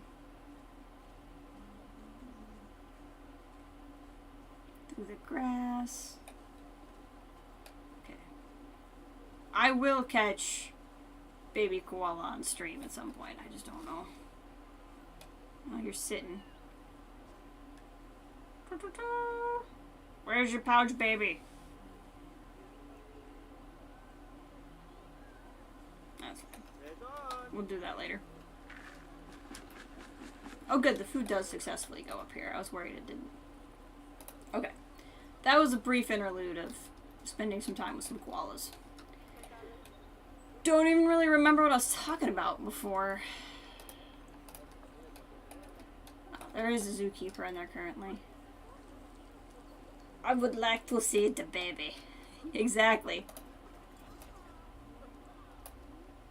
Werner Herzog really out there just saying what we all thought. I love that he was like, in all actuality, obsessed with Baby Yoda. Like, that just makes me happy that this man who is all about real stories and all of this stuff really went to Star Wars and went, Baby Yoda is the best thing. Like, he was really, like, out there in the forefront before any of us knew what was coming. Like, I know what the people are gonna want, and the people are gonna want Baby Yoda. We owe him a lot, really. Okay, come on. Da, da, da, da. Okay, let's... it's pretty close to even. There we go. Beautiful. Look at that. Look at that sign. Perfect. Exactly how I want it. So then you're walking around. We'll put some more crap on here. We'll put something here to hide the fact that the door is there. What a guy. He does. He really gets it. He understands. So we'll add... I have so much landscaping and stuff I need to do in the zoo yet. Like, it's ridiculous. And we'll put something along here, but that'll probably depend a lot on what I actually do over here. Let's zip over here and grab this and this. Duplicate.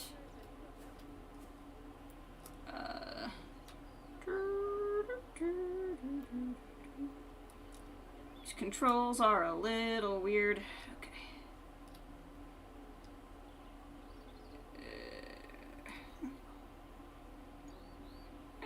It's pretty even. Yeah, that's fine.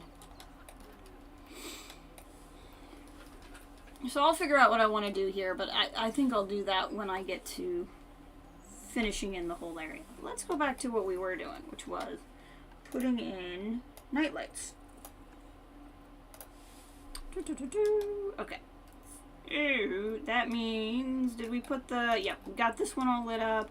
Oh, we were putting something pretty over here. That's what we did, and then I got distracted by being able to make the things. That's 100% what happened. Okay. So, then we'll go into nature. Change my mind. I want daylight again. If only I could do this in real life. Filters, biome, I want desert plants. One, because it fits. Two, because I don't build a lot of desert habitats, so I really get excited when I can build desert plants. So we're going to put in some of this grass, and this grass is largely just to hide the real actual grass that's there. That drives me crazy.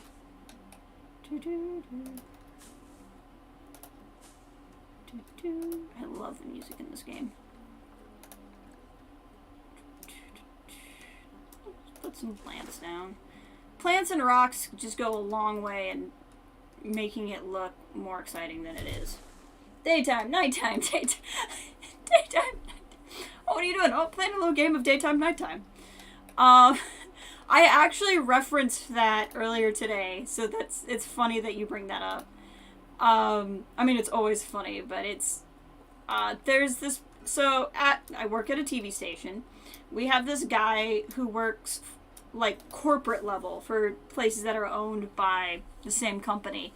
And his job is to basically take network, so what network's saying from NBC, and schedule out our programming based off of network, and then it comes to us and our local person puts in local programming in the local programming spots.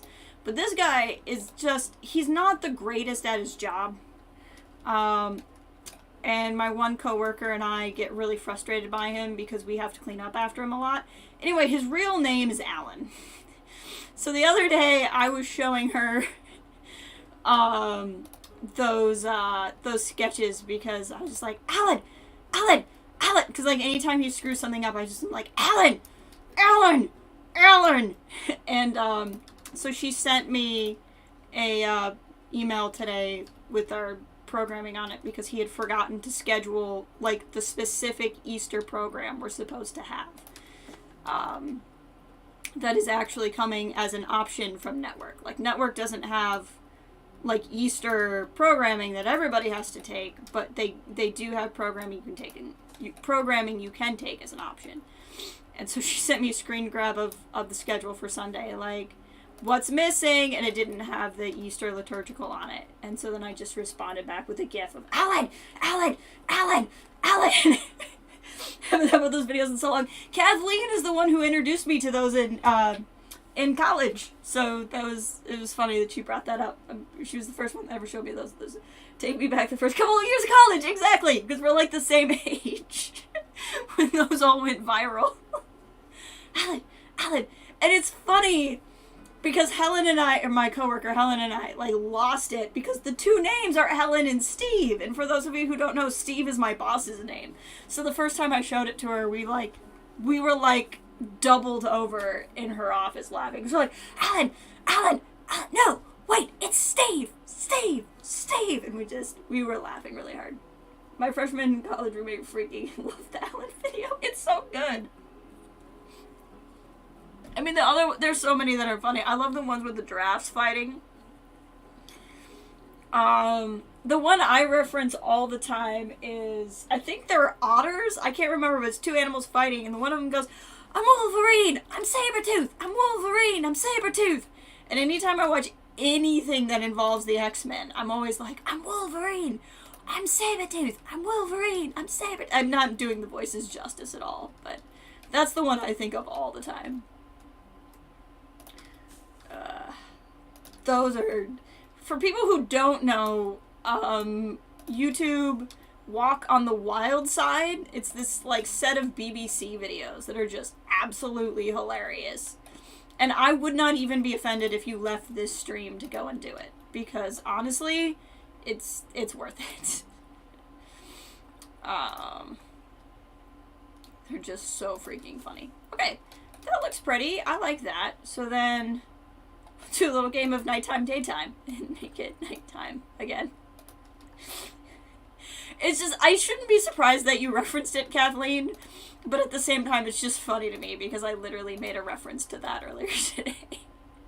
Okay, let's do some fake Disney light physics. We're gonna Disneyfy the park.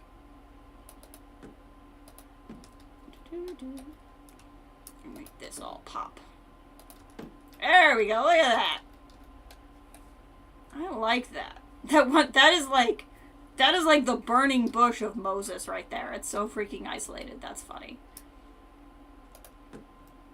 Like, I can't even, like, get that to do what I need it to do. Let's try a circle one.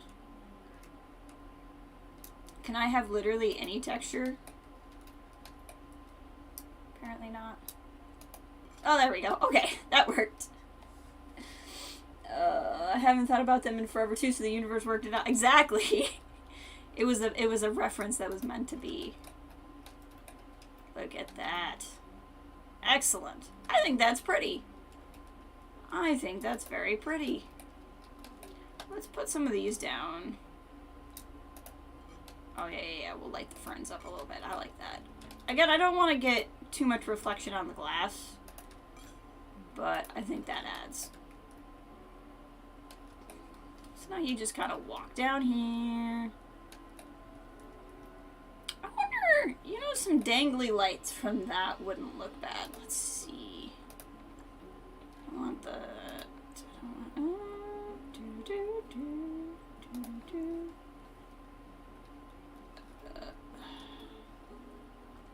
line to surface, don't do random rotation. So, like, if I did this... I like that, but I want them on the underside. Well, these are also kind of bright and intense, so maybe I don't like that. I don't know. Oh, no, I like that. I think that's cool. I'm into this.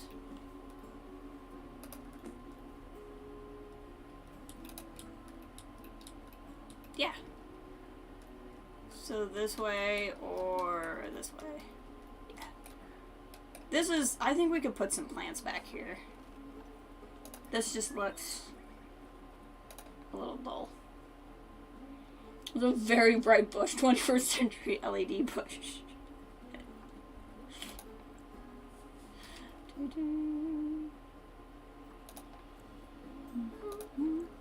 Now the thing is, this is a tropical habitat and this is desert grass, but I'm not sure I really care that much. Oh, because it's aligning to the surface. Duh. That's why it's doing that. Like, I don't hate that, but there might be something better I can put.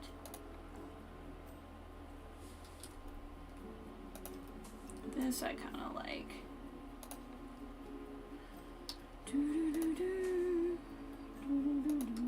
I think this is already lit up because there just already was some plants there. I might need to go away from the desert plants. You know what? Actually, go with me on this. Let's do taiga. No, let's do... Tundra is another biome that just has like a lot of grassy kind of things. And even though it's not tropical, it might, and the caribou moss is good, but it's just too big. Oh, you know what would look good is these, the mossy rocks. That works, because it's like a shaded area with rocks, like it, this is actually a kind of place where moss would grow on rocks. I like that a lot. So then this is like that. It's been there a hot minute, and the moss is growing on all the rocks back here, kind of thing. I like that. I think that adds. And then we will put some nice flowers, just some florally things here. Here we go. I think that's good. Yeah, I like that a lot. I mean, we could put something here. I don't know exactly what we would put on there. Let's go into signs. Let's see. See if there's anything kind of workable. There isn't really a tapir one, or I would have put it up already. There is, but it's for the Malaysia tapir, not the Bard's tapir. Which I don't care that much about, but they do look slightly different. So I was like, nah.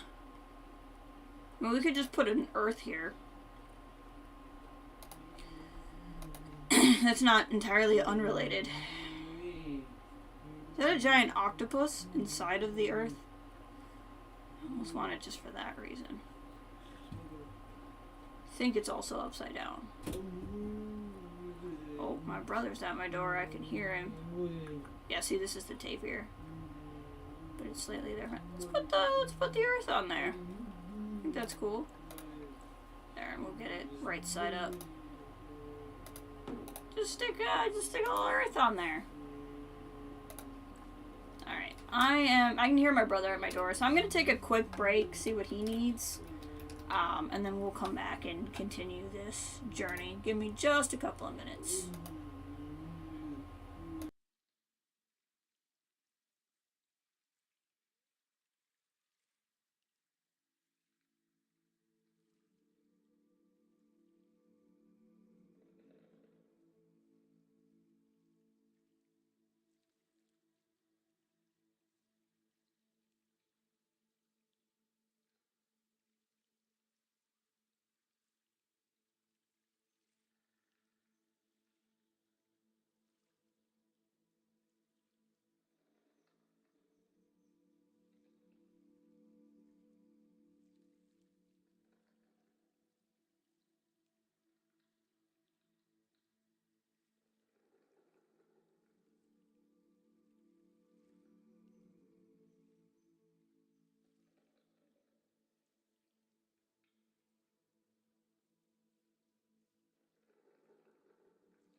Okay, I am back. I'll tell you if you want to know the vibe, like the vibe I'm feeling while I do this today, it's like the first nice day we've had. Well, I guess yesterday was too, but it's like the first kind of like sense of hope that it could stay nice outside now. And I was like putting some stuff away and cleaning some stuff up when I got home from work. And it was this, if you guys, if you've had any conversations with me in the last 6 months, you realize that I've gotten, like, really hooked on the game Deathloop, which I'd really, really love to stream, but my computer can barely run Deathloop, so it's not going to be streaming Deathloop anytime soon. But they made a lot of music, like, for Deathloop. For, like, within the video game world, because one of the characters in Deathloop is a musician. So what they did was they, like, gave him, like, real songs that he had made. And they play within the game world. So there's this one called Ode to Somewhere. And you can kind of, like, play it in the background if you want to know what I'm feeling. But Ode to Somewhere. If you just do Ode to Somewhere with Deathloop. One word, Deathloop. That is the vibe I'm feeling today.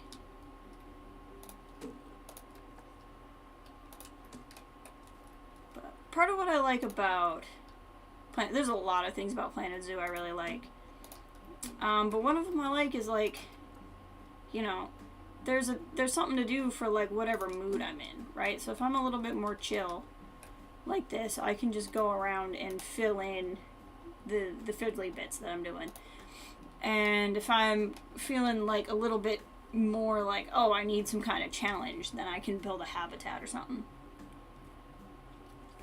And that's where there's been a lot of areas where I'm like, oh, I need to go through and do that cosmetic part, you know, and I'm not necessarily doing that right now.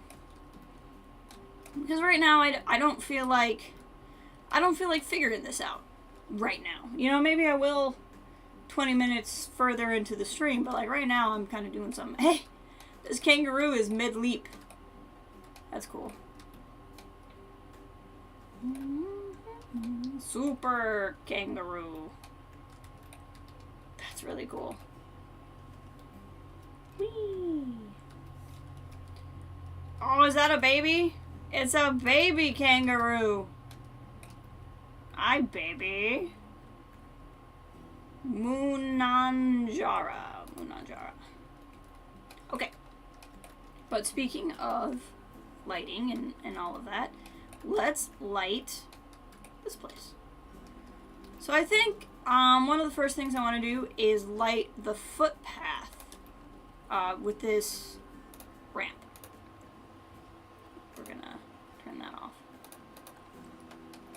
Just because, you know, people are gonna be walking upstairs and stuff. I think that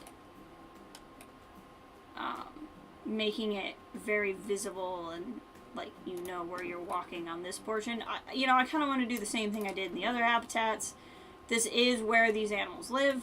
I do need to make it, like, need is a strong word because the game's not going to penalize me, but I do want to make it realistic and that these animals would want a place away from the lights to be able to rest.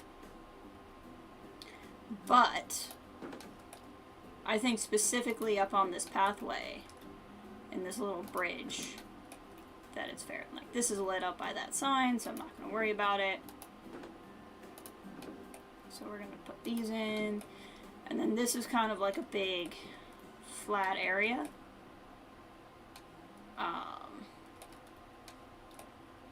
And so I want to put some of these specifically where people would be, like, walking down the hill. You can almost, like, put them in lieu of these, like, path guides, you know? And there are these that look a little bit different. I just think that they're a little bit obnoxious. I don't really like moving them all over the place. This way you can kind of see the change in terrain. Make it a little bit more safe for you to walk.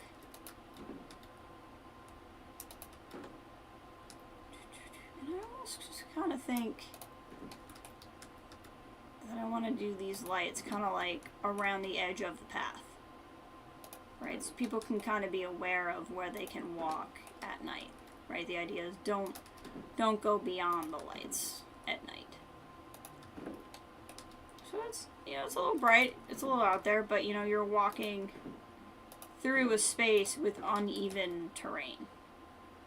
You know, you don't want to be getting hurt because you're not looking at where you're walking.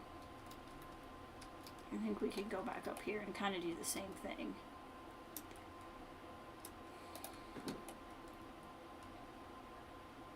And there's probably other things we can do to light it this way. And could probably put like "Don't walk off the path" signs or something. But for right now, I think this is serving its purpose. Yeah, because here if you keep walking, you'll fall off an edge and into a bunch of water. Like, you don't want to do that.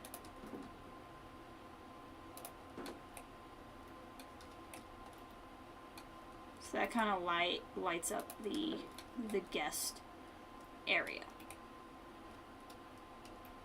So I think that's cool. Now, hey Erland, welcome. How are you today?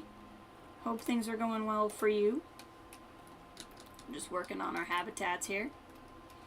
You know, as you saw earlier in the stream, I like to place stuff underneath. Now, this is something, usually I put rocks in all of this water to add texture, and I didn't. Nor do I think I kind of like the kind of emptiness of this particular pond, because this is supposed to be like the outback, right? Like, I'm not trying to make this look super pretty and magical. This is more like you're out there with the scorpions that can kill you just by looking at you, kind of a thing. So we're just gonna more drop this down, and it won't be as dramatic, but the water feature isn't really part of the habitat anyway. It's just more in here to give them, honestly, a natural place to drink out of, and just to kind of add to the landscape. Hey, there's Georgie! Georgie, welcome! I wanted to show you this game. So, do you still do a lot of art and stuff? This is a game called Planet Zoo.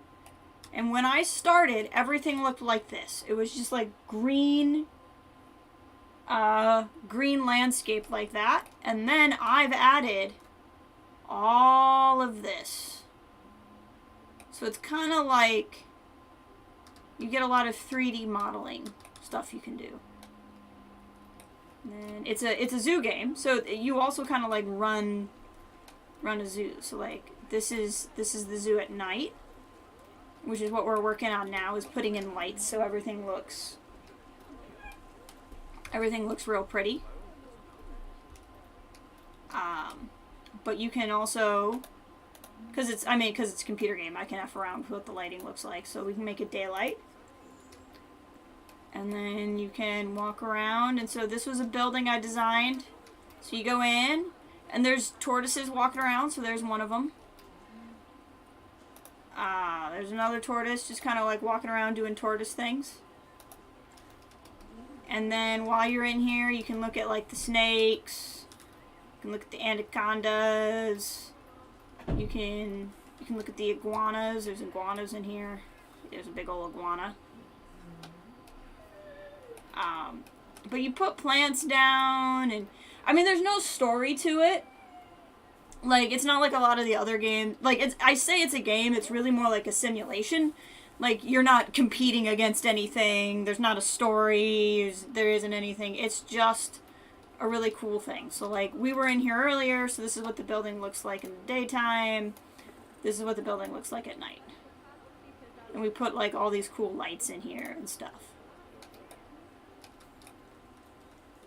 Or, like, there's a species called a dwarf caiman.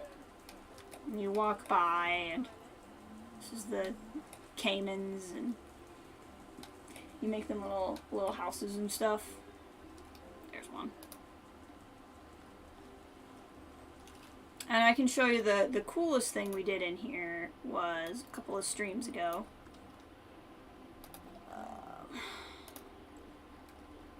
And I'm in what's called sandbox mode right now. So in this mode, you have unlimited money, you have unlimited resources, you can do whatever you want. You can play it in more of a tycoon mode where you actually have to make money to have money to spend. But this is my lemur house. So this was entirely inside. So we built, like if I click on this structure, each of these squares was a piece I had to put in. right? Like, the pieces all exist in the game, but I had to put each and every one of those in. Same thing for, like, when you go in here. Each of these trees is something that you have in the game, but you have to place them and decide where you want them. Yeah, I usually play in the Tycoon mode. I'm playing in the Sandbox mode now just to kind of get to practice. But, like, these are all your light choices. These are your prop choices. And you can put these... So, like, I can take this Jeep. And if I want to add a Jeep in my habitat, I just kind of come over here and I hit some buttons to get it to look how I want. And then I can just, like, drop a Jeep in here. And then I can click on it and click on colors and go, I don't want it to be yellow. I want it to be this kind of off pink color. And now that's the Jeep that I added to the habitat. There's a lot of assets in the game. A lot of them. And then here's all of the... These are all the, like, the plant assets. So, like, these are all different trees. And you can sort it by size. You can sort it by continent that they're from. You can sort it by biome that they're from. These are all your rock options. So there's, like, all of these different rock options. And then these are all the different animals you can get in the game. And I don't even have, like, all the DLC packs.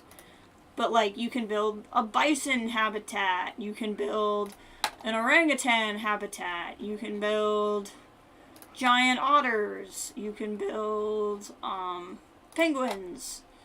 You can build zebras, that kind of thing. And so in here, this is my lemur house, and there's 3 species of lemurs that all live in here together. It's like this is their little lemur castle that they can all climb around in where the guests can't see them so they can relax. And you click on the animal and you have to keep them, you know, have food for them that's nutritious. And you have to have, like, space for them. So it tells you this is how much space they have. Do you have enough square climbing foot availability and all of that?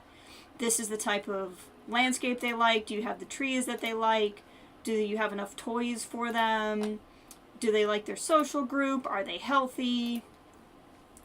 And then, like, for the actual taking care of the zoo itself, you have all of these other things. So, like, I can track where are my animals that are happy versus not happy. I can track, like, habitat cleanliness. I can track temperature. So this is the temperature of each area. This is, if, like, spaces where water can get purified. This is, do I have power around my zoo? This is, what kind of buildings do I have? What are they doing? What's making my guests cranky? So anything in red would make my guests upset. So that's something where I want to put stuff down so my guests can't walk next to anything that would make them unhappy. Because I'm in sandbox mode, I have crime turned off. But you can have security guards and security cameras because there's pickpocketing in, like, the Tycoon part of the game. You educate your guests. So this is, like, everything that would be educational in my zoo. Anything that's in blue. I can look at my guests and see, like, green is happy, red is unhappy. So, like, certain guests are unhappy, and then I can click on that guest and figure out why are they unhappy? You know, where are they tired, so I should put more benches down? Where are they hungry, so I should put more food down? Yeah, it's really funny. The security guards will literally chase the pickpocket, and then they'll catch the pickpocket, and the pickpocket will literally be like, it's like freaking Swiper from Dora. They'll be like, you caught me! And then they'll shrug their shoulders and, like, walk out of the zoo. It's really funny. And so then I can figure out, like, do my guests really have to go to the bathroom? And, like, should I put more toilets down? Like, all of that kind of stuff. So there is a lot to it. So if you like kind of like management stuff, I just thought of you because I know you're an artist. And like you were doing a lot of art on computer. It's not drawing, it's not 2D art. But I thought it's something you might find interesting. So I play Planet Zoo. There's also a game called Planet Coaster, which is the same thing. You do a lot of the same stuff, only you're building roller coasters instead of zoo exhibits, if that's more interesting to you. Or they actually have a Jurassic World version of the game where it's like you build a zoo, but it's really like dinosaurs, and then like the Jurassic World characters from the new movies are all there and saying weird quotes and stuff. But this is the one I play, is the zoo game. Because it reminds me of a game I played when I was like 10 called Zoo Tycoon. Yeah, if you look up Planet Coaster, it's a lot like this. I've not played Planet Coaster, but like you build and you do this kind of stuff where you make the park look cool, but you also build roller coasters. In fact, Georgie, while you're here, I'll do one of the things I said I was going to do later. And I'll put in some landscaping so you can kind of see what that looks like. So, like, if I have just this blank green space and there's nothing there and I want to make that look better, I can go to terrain, I can go to painting, and I can change it so it's dirt instead of grass, for example. Say I want to use that as a base. Or I can adjust the terrain. So, like, I can make this dip down, make this sand, and then I can go here, and then I can put like a little pond in there. So now there's like a little pond here for people to walk by. And then I'll go to rocks, and I'll pick which rock set of colors I think looks good, and say like, oh, I like this one. I'll turn on random rotation, so every time I click and place a rock, it will just pick another completely different random orientation for the rock. And I'll put some of these down. I'll just kind of do that. The technical term is splap. I'll just kind of splap some rocks down. I'll pick these so they're slightly different colors. And that way it kind of looks a little... I think it looks better when you have rocks that are different colors next to each other. Hate roller coasters, but building them in a game sounds fun. Yeah, it is. When I was, like I said, around like 10, 11 years old, I used to play a game called Roller Coaster Tycoon. And it was a very specific kind of like genre of games. And this company has kind of developed the kind of current world version of those games. And so it's kind of cool to see. So I just kind of pick some rocks. And I put this stuff down like this. It's like now that's all there. And then if I want, I can click on this body of water and I can go to color. And I can click on here and I can tint it this color instead of clear. And then I can adjust, like, do I want it transparent or do I want it really murky and like nasty looking? And so I can kind of do this, and then it has that kind of like almost putt-putt golf kind of water where they dye it just a little bit to kind of make it look like that. And I go into plants. It's basically a 3D design game is what you're doing. And I'm playing it in pause so I don't have to also take care of my animals while I'm doing all of this. So I'm going to go to biome. I'm going to pick tropical plants because that's going to be a tropical building. And that will narrow my search down and only show me plants from tropical biomes. And then I'm going to start placing trees. Like that. So I'm just going to put these trees down. Right on through here. I'm just going to go on the path a little bit. I don't care that much. Never mind. That bothers me. I don't like it. I didn't want them to like move into the building, but that's okay. I don't think it'll look that bad. And then you can like do specific movements. So if I highlight it and hit X, then it gives me these lines so I can move the tree straight to the side, straight up and down, straight in a different direction, and it lets me make really... Can I make it pink? I can make it pink. It's like I can click on the water again. Or sometimes the game doesn't play nice and it doesn't click on what I want it to click on. Come on, there we go. So you can just click here. And then it's any color you want. So like I can do pink and like make it hot pink like that. And then make it not transparent. And then it looks like somebody just poured. It looks like a sherbet monster just died in the water. That's basically what happened. And then they have presets too that just look kind of cool.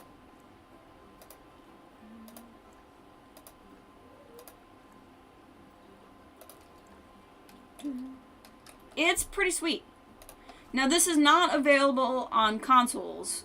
Jurassic World Evolution, which is what the dinosaur one is called, is available on consoles. Because of it, you don't actually have as much freedom in design because they have to, like, make it accessible for consoles. But, you can. Otherwise, Planet Zoo and Planet Coaster are both available on computer. Planet Zoo is a little bit newer than Planet Coaster. So it's a little bit... I've been told that Planet Zoo is a little bit better game-wise because it's like the second game the company made, so it's a little bit like further along. They had a little bit more practice when they made this. But I really can't speak to that because I haven't played it personally. But if you wanted something... I know you play like a lot of really high-paced action games. But I also know you like to create and stuff. So I thought something like this might be something you didn't even really know was out there that you could do. I think you would have a lot of fun with something like this. And I'm not even like... You should see Unicorn Ashes. It is like Unicorn Ashes. You should see what a lot of other, like, people do. Like, there are some people with, like, actual 3D modeling, like, design practice who kind of come into this program, and they make some really impressive things. I love the music in this game, too. There you go. So, like, I think that looks pretty cool. So that was that flat green space, and now it looks like this. So that's the kind of thing you can do in the game, which I think is really fun. I mean, like, even this climbing house sign I built with, like, individual letters. Like, you get the letter and you put it on the sign. Because I never really knew there was stuff like it. Yeah, exactly. There's so many things you can get for, like, computer gaming in, like, so many different genres. It's just about kind of, like, figuring out the kind of stuff you like. And for me, I like all different kinds of stuff. Like, I like really high action kind of games. I like the kind of strategy, tactical, almost like fancy chess kind of games. And then I like games like this. Why do I have protesters? This is how weird this mechanic is. So in this game... Oh, because the peacock got stuck in the store. Hold on. That's why. That's just a glitch. Hold on. We'll get the peacock out of the store. There we go. Basically what happens is the animals get stressed out, so their welfare drops down.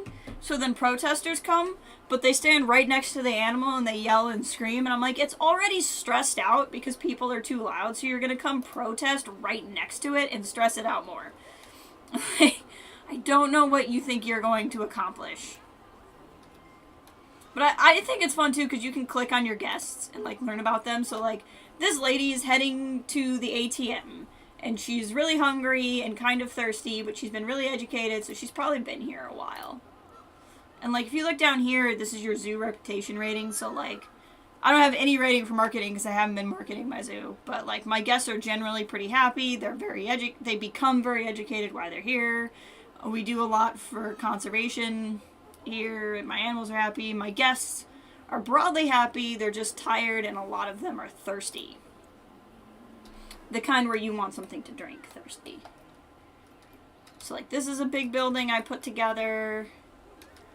But what we're doing right now is adding a lot of stuff in for how the zoo would look at night. So that it looks really cool to walk around at night. So here's the Australian walkabout habitat. And when you showed up, we were in the process of putting lights in. So I put lights along the path so no one would, like, fall and get hurt when they're hanging out. Look, they're hanging out with koala bears and kangaroos.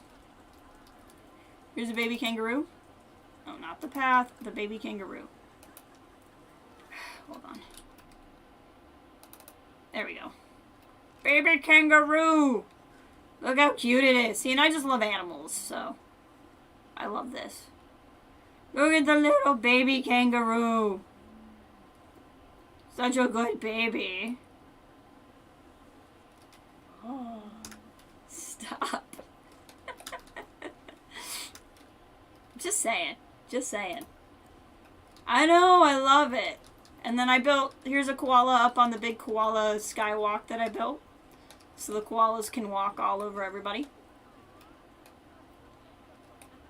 Which is cool. Turn that game flashlight on. Look at the koala.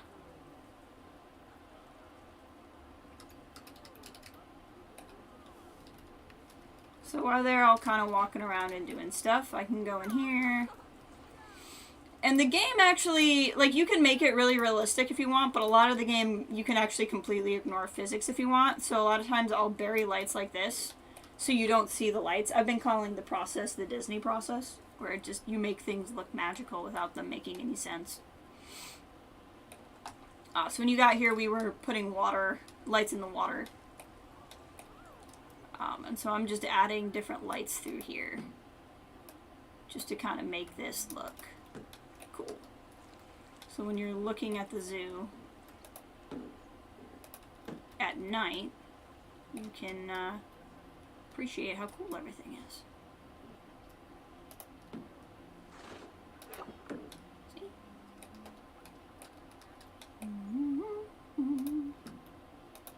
Now what I want to figure out is, do I want to put lights up here on the koala skywalk? I almost don't. Like, I kind of want you to just be able to enjoy the koala. Unless I could periodically, like, I could put this one up here. And so, like, get that kind of near the top. Click on it. And, like, maybe we can bury it inside the log. That'd be kind of interesting. So there's that. There's that. If I bury it in the log like that.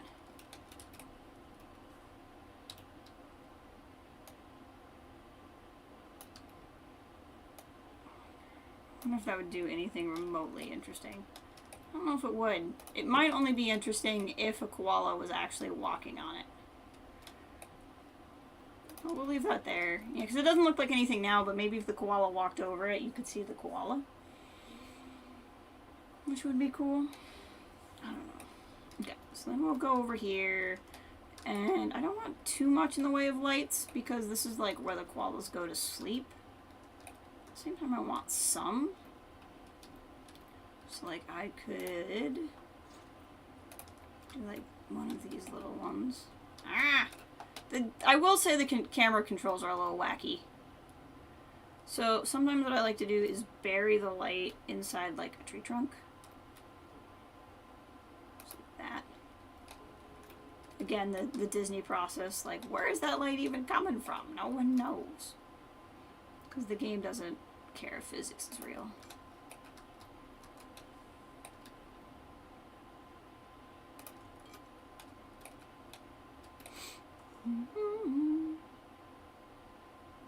And that just kind of lights up the area back there. Is that a baby koala? Hold on. Hold on. We're going to get some light down so we can see what's going on here. Oh my gosh. Guys. It is a baby koala. Look at the baby koala. Look upon its cuteness. Look upon the baby koala. It's so cute. It's such a cute little thing. It's so tiny. He's so tiny. Oh, and the zookeeper's feeding him right now. Oh, the sounds of his little feet. Ah, he's gonna climb the thing, climb the thing. He's so cute. I literally can just stand here and watch the animals forever. See, he's gonna climb up the thing. Ah! We're gonna appreciate this for a minute. So I'm gonna keep baby insert animal name here. It's a drinking game. I can change the color of the lighting. Jen's Game Player, or Jen's a Game Player, sorry, I said your name wrong again. How are you? Welcome back. Good to see you again. We're enjoying some baby koalas. So I'll show you actually. He's having Georgie. So if you go in here, this building, this is a lot of green and purple lighting because you can change the color tone.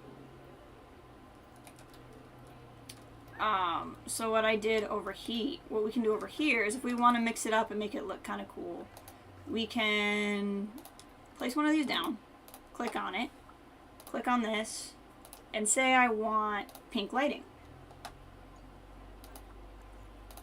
Like that. And then I can make it a little bit darker, because then it won't shine quite, yeah, like that. Apply. And then I'm going to move it to where I want it to go. So like, I can move that underneath the food thing. Now the food thing's lit up kind of pinkish. And I can do that, where's another place where that might look cool? Can do that here. I can actually do that like up here. So like, then it's not very bright and annoying, but like, then you light up the little koala house pink. Like that. And then that's the language of the game. So the game isn't in English, or I like the text is in whatever language you set it to. But like all the people in the game speak this made up language that they made specifically for Planet Zoo. I'm doing well, thank you. I'm just showing off Planet Zoo to a friend of mine here because I'm trying to convince him to buy it. I think he'd like it a lot. Yep, so like if I want to make these rocks, you know, this, it's kind of like what the mountains at Galaxy's Edge look like, right? Like how they kind of light up all the rocks there blue. You can do that here. Heyo! Hey, Gina, welcome! Streaming a little Planet Zoo. We're putting in lighting in night exhibits, and I'm trying to convince my friend there that, oh, I've convinced him. Good! As soon as you get that game, or as soon as you get your computer, I think this would be one of the first things you should try. I really think you'd love it. And I'll hop on a call with you and teach you all the camera controls and stuff, because it took me so long to learn all the buttons you need to click. Because the game is really useful, but it's not very good at teaching you what to do. So, like, I'll save you the work I had to do to figure out just how to use the game. You don't need to go through that. It's like I can light this up pink. Rock is pink! It's a nice big pink space. Look at that. See? So when you walk through, it's just kind of magical.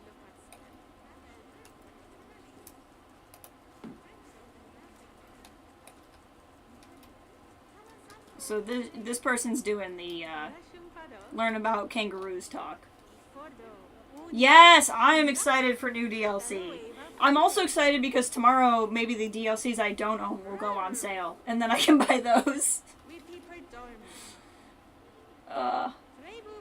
And have LG. You literally can. Let me hold on. I saw this on Twitter, so I don't know if I'm gonna be able to find it on Google. But if I do Planet Zoo Park builds, they shared this the other day. That was a couple months ago.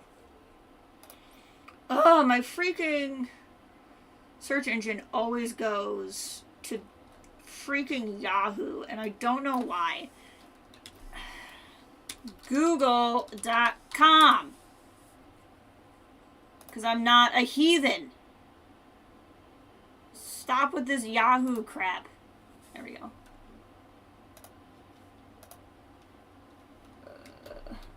Wrong button.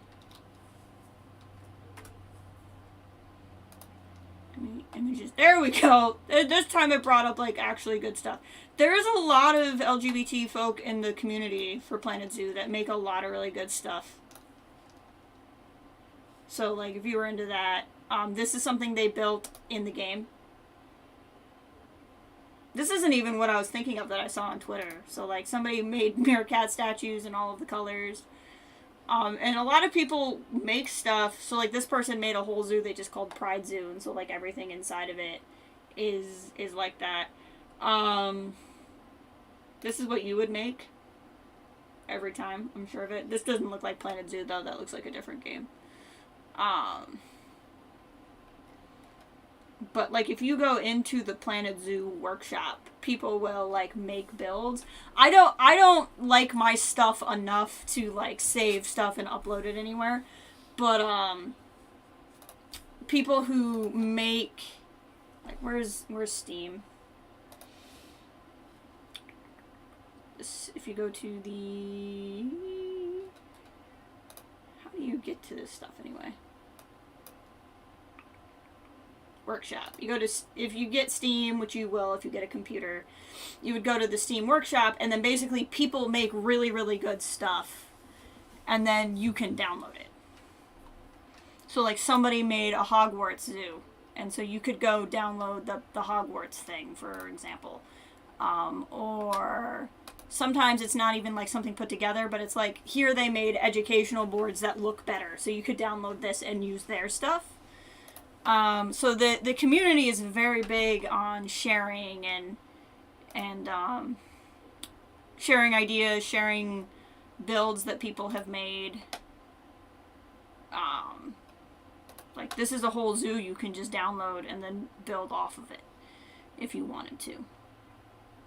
And it warns you what DLC you need to be able to make this. So there's a lot you can do to it.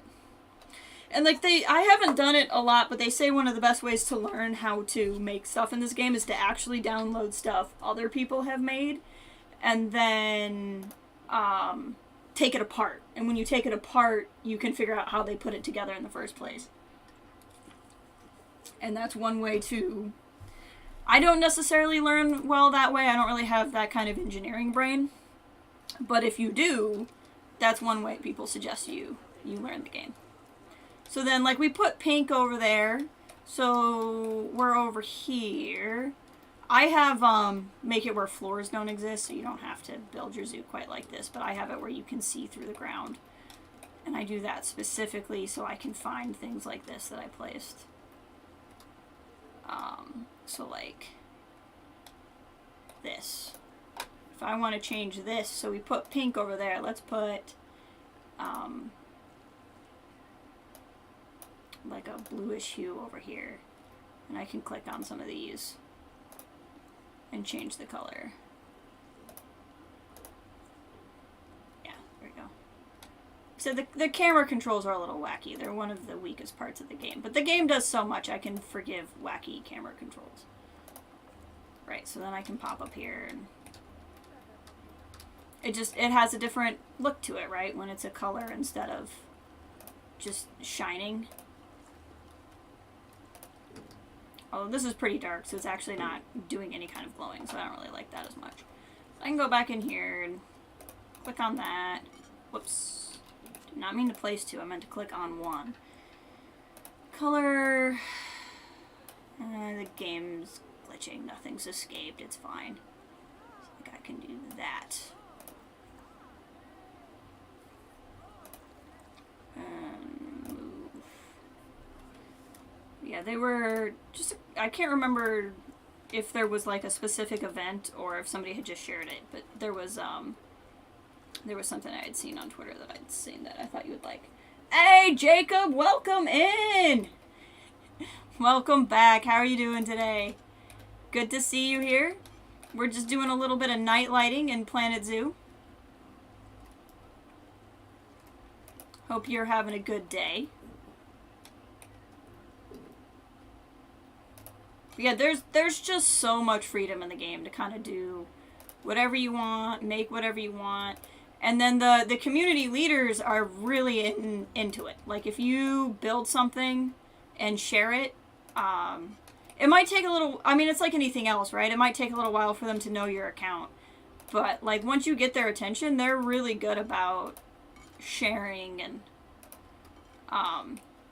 like, if you've made something cool, like, retweeting it or liking it or whatever. So, like, I follow the Planet Zoo account, on my private, like, just for news account on Twitter, and they're always sharing really cool stuff. Yeah, so, like, this is neat. Yeah, that's really cool. I like this. So you just kind of walk through.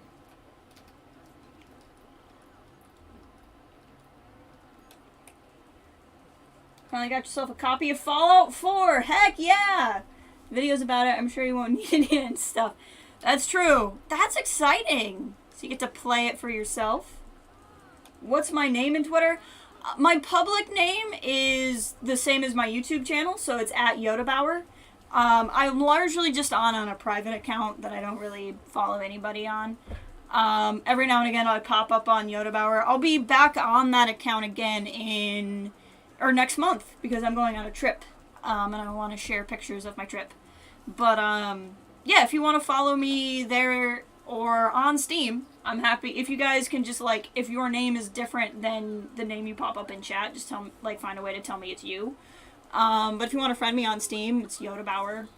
Same thing's totally fine. I'm always interested in what other people are playing. Might try to find an Xbox multiplayer mod for it. Oh, nice. Since you have an Xbox One copy. Interesting. Insta is the same name. I use Instagram very, very little. I will also be using that in May for my trip. But, if I was going to post something somewhere, it would be Twitter.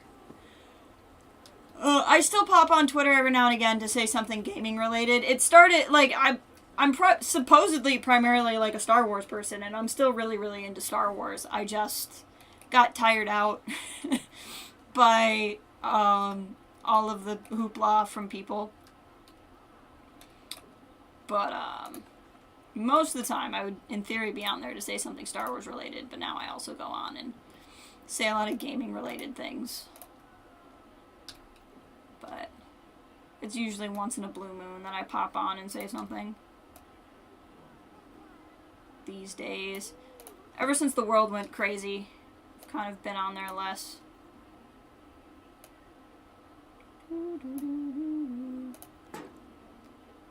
Oh, that's why it's doing that. I have random rotation on. That's irritating. Did not realize I had done that. Here we go.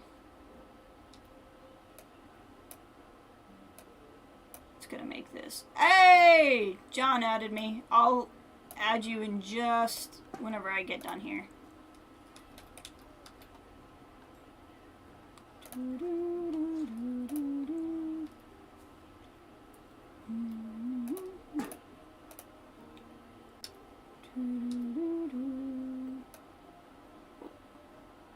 It's not what I'm trying to do. There we go. Australian walkabout.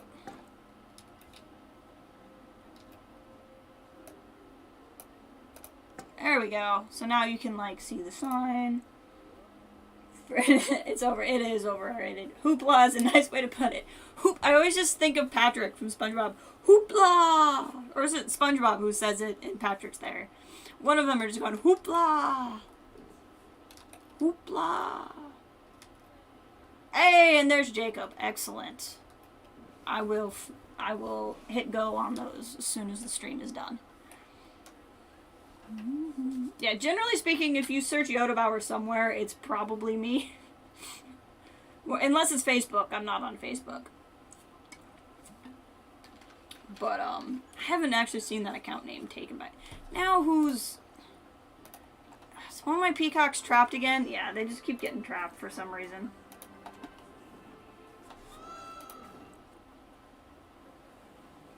What is happening to you? Oh, you're just in vet surgery. You're fine. You're fine. You'll get checked out, and then you'll be back at it. So then here's this little area we made earlier. But the light was on when we made it, so now we can come in here and do the same kind of thing. We can light this area up.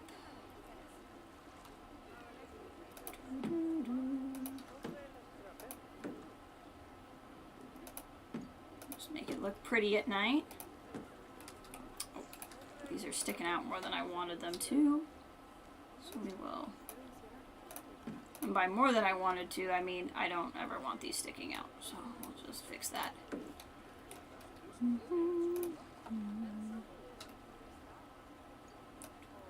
There we go.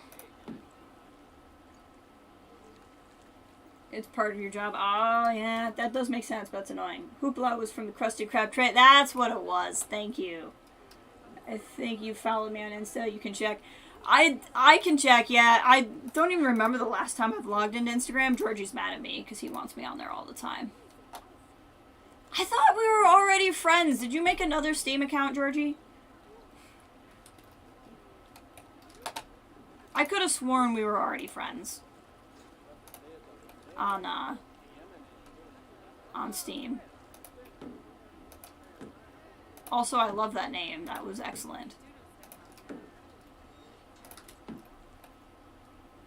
Okay. Here we go. That looks nice. Let's start lighting the lemur house. We'll grab one of these. I kind of feel like a yellowish lighting in here would be cool.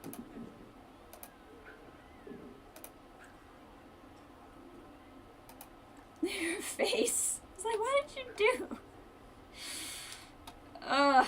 You keep me on my toes. I appreciate that about you. Alright, duplicate. Yeah, I kind of like the golden hue in here. I think that's nice.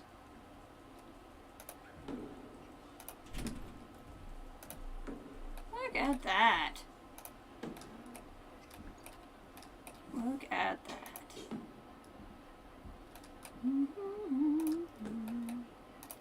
Just kind of go through and I'll probably put path lighting down like I did in the Australian one too, just so people can kind of tell where they're supposed to be walking. But for now, we can do this. Just kind of add some definition to the ground, basically, where people would walk. Yeah, see, these plants are kind of just appearing into the building because physics is weird in this game and non-existent. But that's okay. That's the poop sucker. So that's how all of the animal poop gets cleaned up.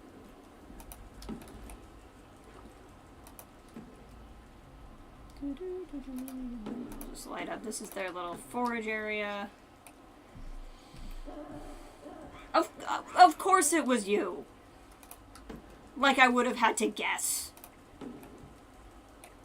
Yeah.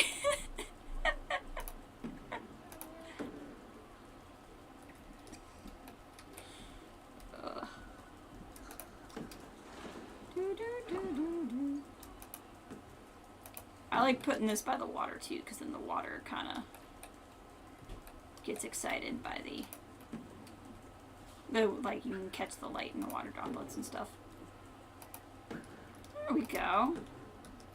So, you know, and I think I can actually change the light on some of these signs too, but I don't feel like messing with that. Like you can walk around and then like you can come up on this and I wonder if this would look good if we did that. I kind of like that actually. I mean, it probably looks a little ridiculous from beneath. It does look a little ridiculous from beneath, but that's okay. And then up here, this lemur's gonna freak out in a second. There we go. That looks cool. Just add lights to these platforms they can climb on. I don't know why, but anytime I hear the word poop, I just remember this image of a kid crying with the text overlapping saying, "Dad found the poop sock." I have no idea, and I'm not sure I want to know.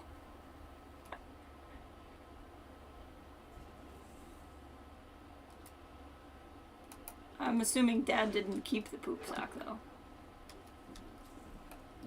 Something tells me he wasn't pro poop sock. Oh, my Komodo dragon gave birth. That's exciting.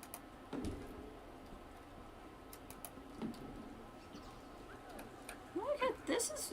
See, just a little bit of lighting and it adds so much as you walk through.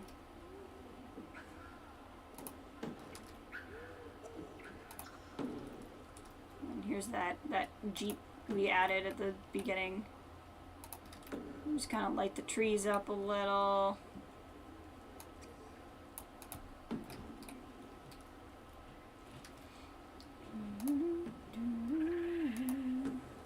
I haven't put any in the water because yellow water just isn't as exciting as, well, it's exciting in different ways. So I'll probably light the water up, but probably with something else. It keeps telling me animals have escaped. The game's just glitching. Sometimes this game is just high, and I don't understand what it's doing. Okay.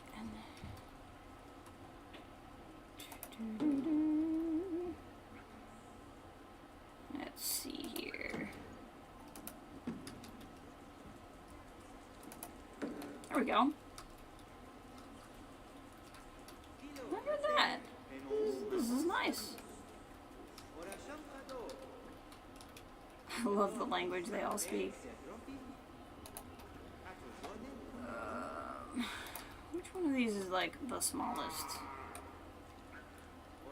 Is there one that is smaller? That one's small enough, I might be able to do something with it.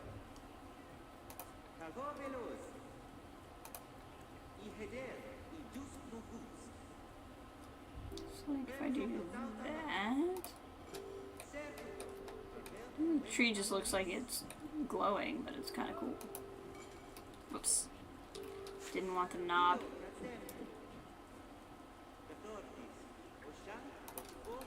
There we go, look at that.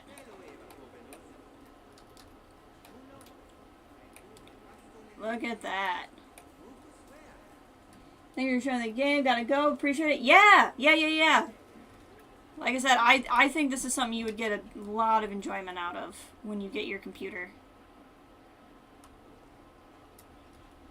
I have already lost hours of my life to playing this, so I think it's something you would enjoy a lot. But I hope you have a good rest of your day. Yeah, I'm glad you could be here too, and I could actually like show you something you'd be kind of interested in. I'm probably not going to go super long myself yet. I'm going to probably light this other habitat and then call it. Oh, I can pick the color before I, duh, okay. Just because, I gotta get some other stuff done with my day too. But I want to at least get all of this put together.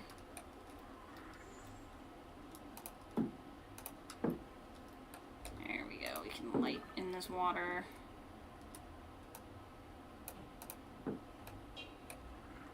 Thank you, you too!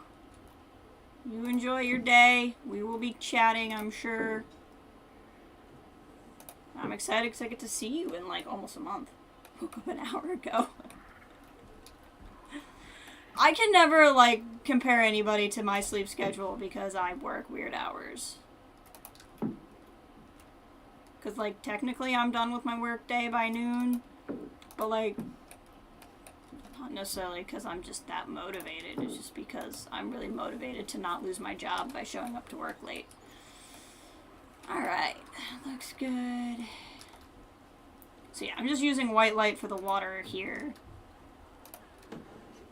Just because I don't... Yellow water just isn't as pretty as you would think it would be. It has other connotations that make it less exciting.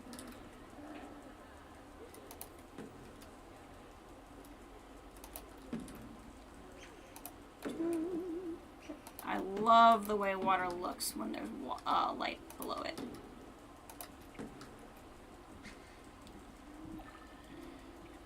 Look at the freaking lemur hydra going on there. That was wild. Okay. And then I'm not going to put any lighting back here just because this is like where the lemurs go to relax. And so, like, presumably they would go there to sleep. Now, that said, though, we could put something up here, I feel like. We could put some of these same torches that we had on, in the Komodo dragon area.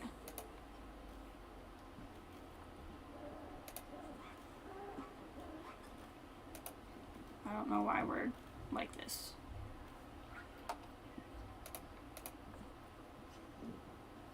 Is there a reason why we want to stick out from the wall like we're a flamethrower? Because that's not what I'm going for.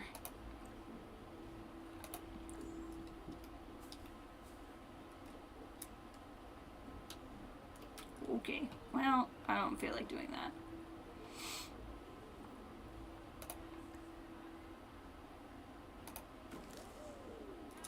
Nah, I don't like that. I just wish this would rotate the way I want it to rotate, and it's not. I could put more butterflies in here. We had the butterflies were out in the front of the zoo too, but I don't think they necessarily need to stay here like this. So we could do that with some green and some yellow. And then duplicate. No particular reason for the colors, I just like them. It's kind of bright and obnoxious though. I mean, not that bad, I guess. But then it's bright on this side, so yeah. I'm not overly into that. I'll come back to it. I'll think if I want something up there or not. Right now, I don't think so. Oh, we were going to put path down. Or floor lights. That's what we were going to do.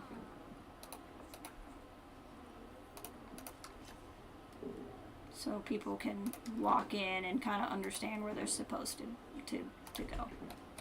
The walls should be pretty obvious. This pathing actually has the bars on it, so it would be a little bit harder to like wander off and fall down a hill, like in the Australian habitat. But we'll still do this. Have to head out. Got a dentist appointment in 13 minutes. Good luck. I am very overdue for the dentist.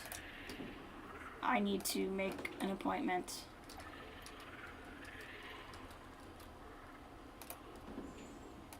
99% of the time in this particular playthrough, if the game tells me there's an animal escaping, it's not. It's that a lemur moved slightly to the right and the game panicked. I know for a fact animals can't escape any of the habitats I've built. And that just goes up to the wall. There we go. So now that's kind of like the how to see where you're walking.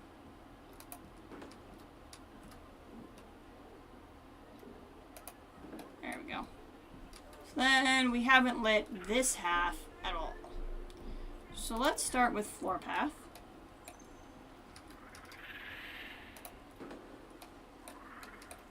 In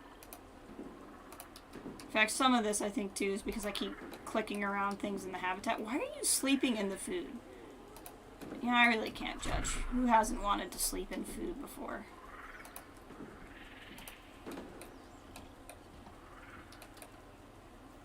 And like here, it's a little bit more obvious where you can and can't go, because like I've put stuff down. But again, I just think it's a sensible thing to be like, here, look, clearly see that there's a barrier, and don't cross it.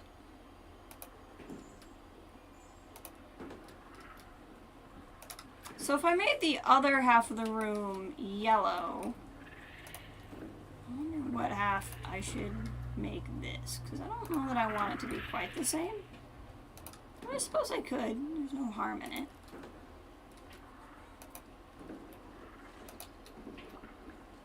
There we go. Okay. So now people can at least see where they need to walk. I don't know if we talked about it, but do I read the Padme's? No, finish Queen Hope on Saturday. Yeah, I've read the first two. I liked the first one, and the second one was a book.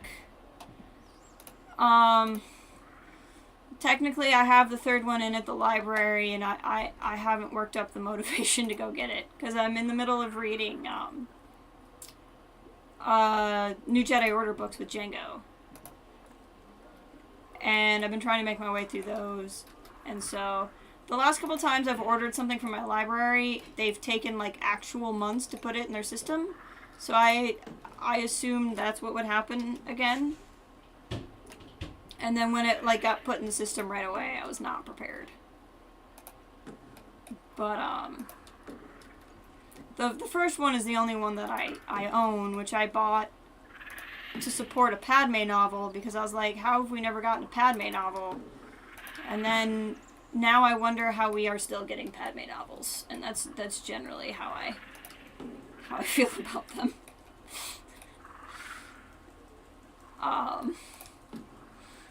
They're technically fine, I suppose. But I don't know. What were your thoughts? I'm really curious your thoughts on Queen's Hope, specifically because of Anakin being involved. Because the one thing that's given me some amount of peace of this particular person writing Padme has been that she's not allowed to touch Anakin. And now she's written Anakin, and honestly, my intense fear of her writing Anakin is a big part of me not reading this book. So if you're like, no, she did fine with Anakin, that might motivate me a little bit more. But most of my issues are in writing Star Wars. Alright, I got a new person. This name I do not recognize right off the top. I mean, the only person I can think of who it might be doesn't play computer games. Plays on console. Anakin's honestly not in it a lot. He's a bit of a one note, but I didn't expect a lot of character death. Yeah.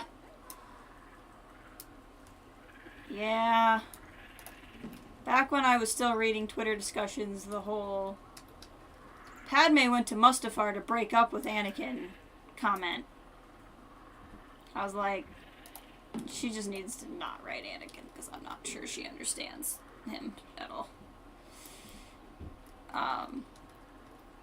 Like Queen's, what's the second one called? It's Queen's Shadow's the first one, Queen's Hope's the third one, Queen's Peril is the second one.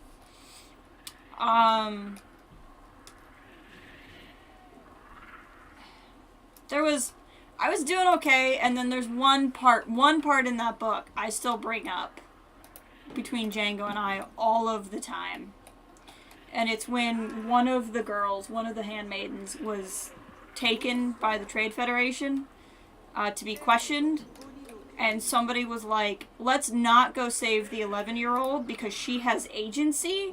And her agency means she gets to pick whether or not she's tortured at age 11. And I about quit the book. I was like, that is a load of bullcrap. An 11-year-old cannot, for herself, make the decision as to whether or not she can be physically tortured in order to defend her planet. And every adult that let that happen is a moron. And I still talk about that with Django all of the time. All of the time. I'm like, no. I am all for inspiring young girls to feel like they have agency and can make decisions in their life, but I draw a line at 11-year-olds choosing to be physically tortured so that we can prove that they have agency.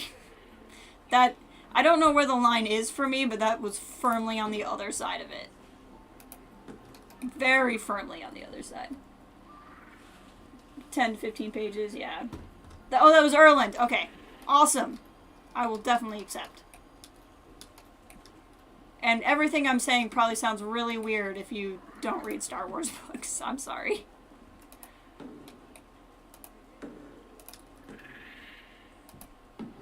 Okay. Let's see here.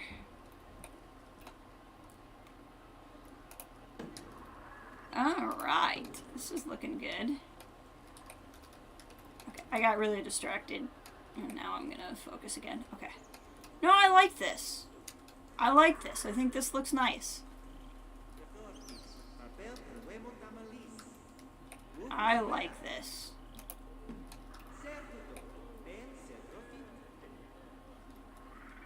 Okay. Well, cool. You're someone like me who is very firm in their morals and sense of right and wrong. I get why that part would have made you quiet. Yep. Yep, and and like, I'm cool with it if people don't necessarily have the same sense of right and wrong that I do, to a point. I mean, like, if you think it's okay to walk up and shoot somebody in the face, like, I have an issue with that. So, like, there's a point where, like, we have to be the same on something. But, like, in general, if someone read that and they felt, like, hyper empowered and they really loved it, I didn't quit. I did finish it, but I was close to quitting. Like, it doesn't really bother me if somebody else likes that part or, like, thought it was doing something. Like, that's where, that's part of why I had to get off of Twitter, because, like, I can't handle it when people need you to feel exactly how they feel about something. But for me personally, I had a really hard time with glorifying that. That was just a thing for me. So, like, I get it, and I get what she was trying to do, and I get when you write books, you know, and you're trying to inspire a younger generation, you kind of write older, right? Like, just because she wrote that doesn't mean the author actually thinks an 11-year-old should have done that. Maybe she does think that, but that doesn't mean she does either. But, like, to a certain extent, you're writing to that age group to make them feel strong and powerful and like they can do something. So, like, I understand what she's trying to do, but it's hard for me to read that and be like, no. If I were there, if I were in that camp and an 11-year-old was kidnapped and stuff was happening to her, I don't care if she makes the decision to not reveal her queen. I'm going in there and doing something about it. Because I would not be able to. And it's hard for me to turn that off even in a book that is specifically to inspire that specific age group. So, I don't know. That was my thing. And so there's just a lot of, like, I don't know. But I will read it at some point. I'm probably going to let the library let go of it, just because I want to finish NJO so I can be ready for Brotherhood, because I want to read that in preparation for Kenobi, and I don't want to be in the middle of a book for that. So, like, that's part of my thing too. So I'll probably let the library give that on to the next person so I can read Brotherhood. And at some point we're getting into the season of new Star Wars releases now. And it'll be exciting. We'll hit a point where they're not releasing a lot of books, and then I'll just ask for it at that point. And I will read it. I've read the other two at this point. I should just read it. And there's always a chance I'll like this one more. Yeah, didn't feel empowered. Yeah, I was angry. I didn't even feel sick. I just sat there like, I refuse. I refuse to admit that this is what the book is doing. It's a quick read. It'll be there. Exactly. And I figure it's probably not going to have anything in it. It's not like High Republic where, you know, I need to keep up on it, or, like, I doubt there's going to be anything in it that I really need to, like, understand the next TV show or something. So it'll be good for when I just need something more YA to just kind of read.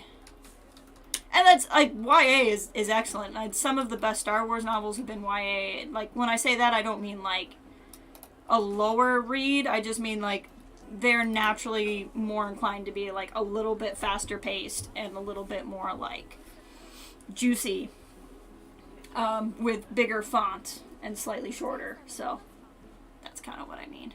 Are we all in line to read this sign? Is that... Oh, we're in line for the ATM. That makes more sense. I should probably put more ATMs down somewhere. But I think this is where I'll leave the zoo for now. The next kind of thing is, I need to figure out what I'm going to put here, and I kind of already know. But I got to fill this area in so I can kind of finish decorating. And then I want to fill in the area around the Komodo dragon, because it's kind of off all on its own. And I need to put something back here, and I need more food courts. A lot of my guests are very hungry and thirsty, so I need to put in another space for them to go eat. So what I'll probably do is make some sort of maybe like a crocodile diner, like a crocodiner over here in the reptile area, and make like a big place where everybody can eat. I wonder if I could make... This would be a challenge. I have never made something like this complicated before, but I feel like that's the type of thing the zoo is for. I wonder if I could make a multi-story restaurant with that restaurant function, but along one wall is just a giant diving wall for the saltwater croc. I wonder if I could do that. I might start that off stream just because it's going to take work to figure it out. But maybe that's what we can do. Like, I could try to get the groundwork and how I want to do that in. And then maybe the next time I stream, we could build the crocodiner. I think that would be kind of fun. Just build some sort of, large, obnoxious thing over here. I just have to decide if I want to try to build it up or build it into the ground. And there's pluses and minuses to both of those things. So I'll think about it a little bit. Hopefully, I'll do another Planet Zoo stream this week. Definitely not tomorrow. Tomorrow I have some stuff going on, so I'm definitely not streaming tomorrow. Friday and Sunday are holidays. So Saturday's stream will hopefully still be a go, but Friday and Sunday... Not that I usually stream on those days anyway, because of those holidays. I'm hoping I can still stream Saturday, and we can do some more Fallout on Saturday. But, again, like I was saying... This past Saturday, because of it being between two holidays, I might not be able to swing it, or if I do swing it, it might be at a different time. I will try to pop on with Planet Zoo one other time this week. If for no other reason, then I'm going to want to keep working on the zoo, and I don't want to build something really awesome and then have you guys not be able to see it. Last thing, it fills in some cool gaps regarding certain people on Tatooine. Okay, no more talking about it. That makes sense. That makes sense. Especially with the people involved. Okay. Well, like I said, it'll be hovering in my periphery of things. But I hope you all are having a good day. I hope you have a good rest of your day. And I will talk to you all later.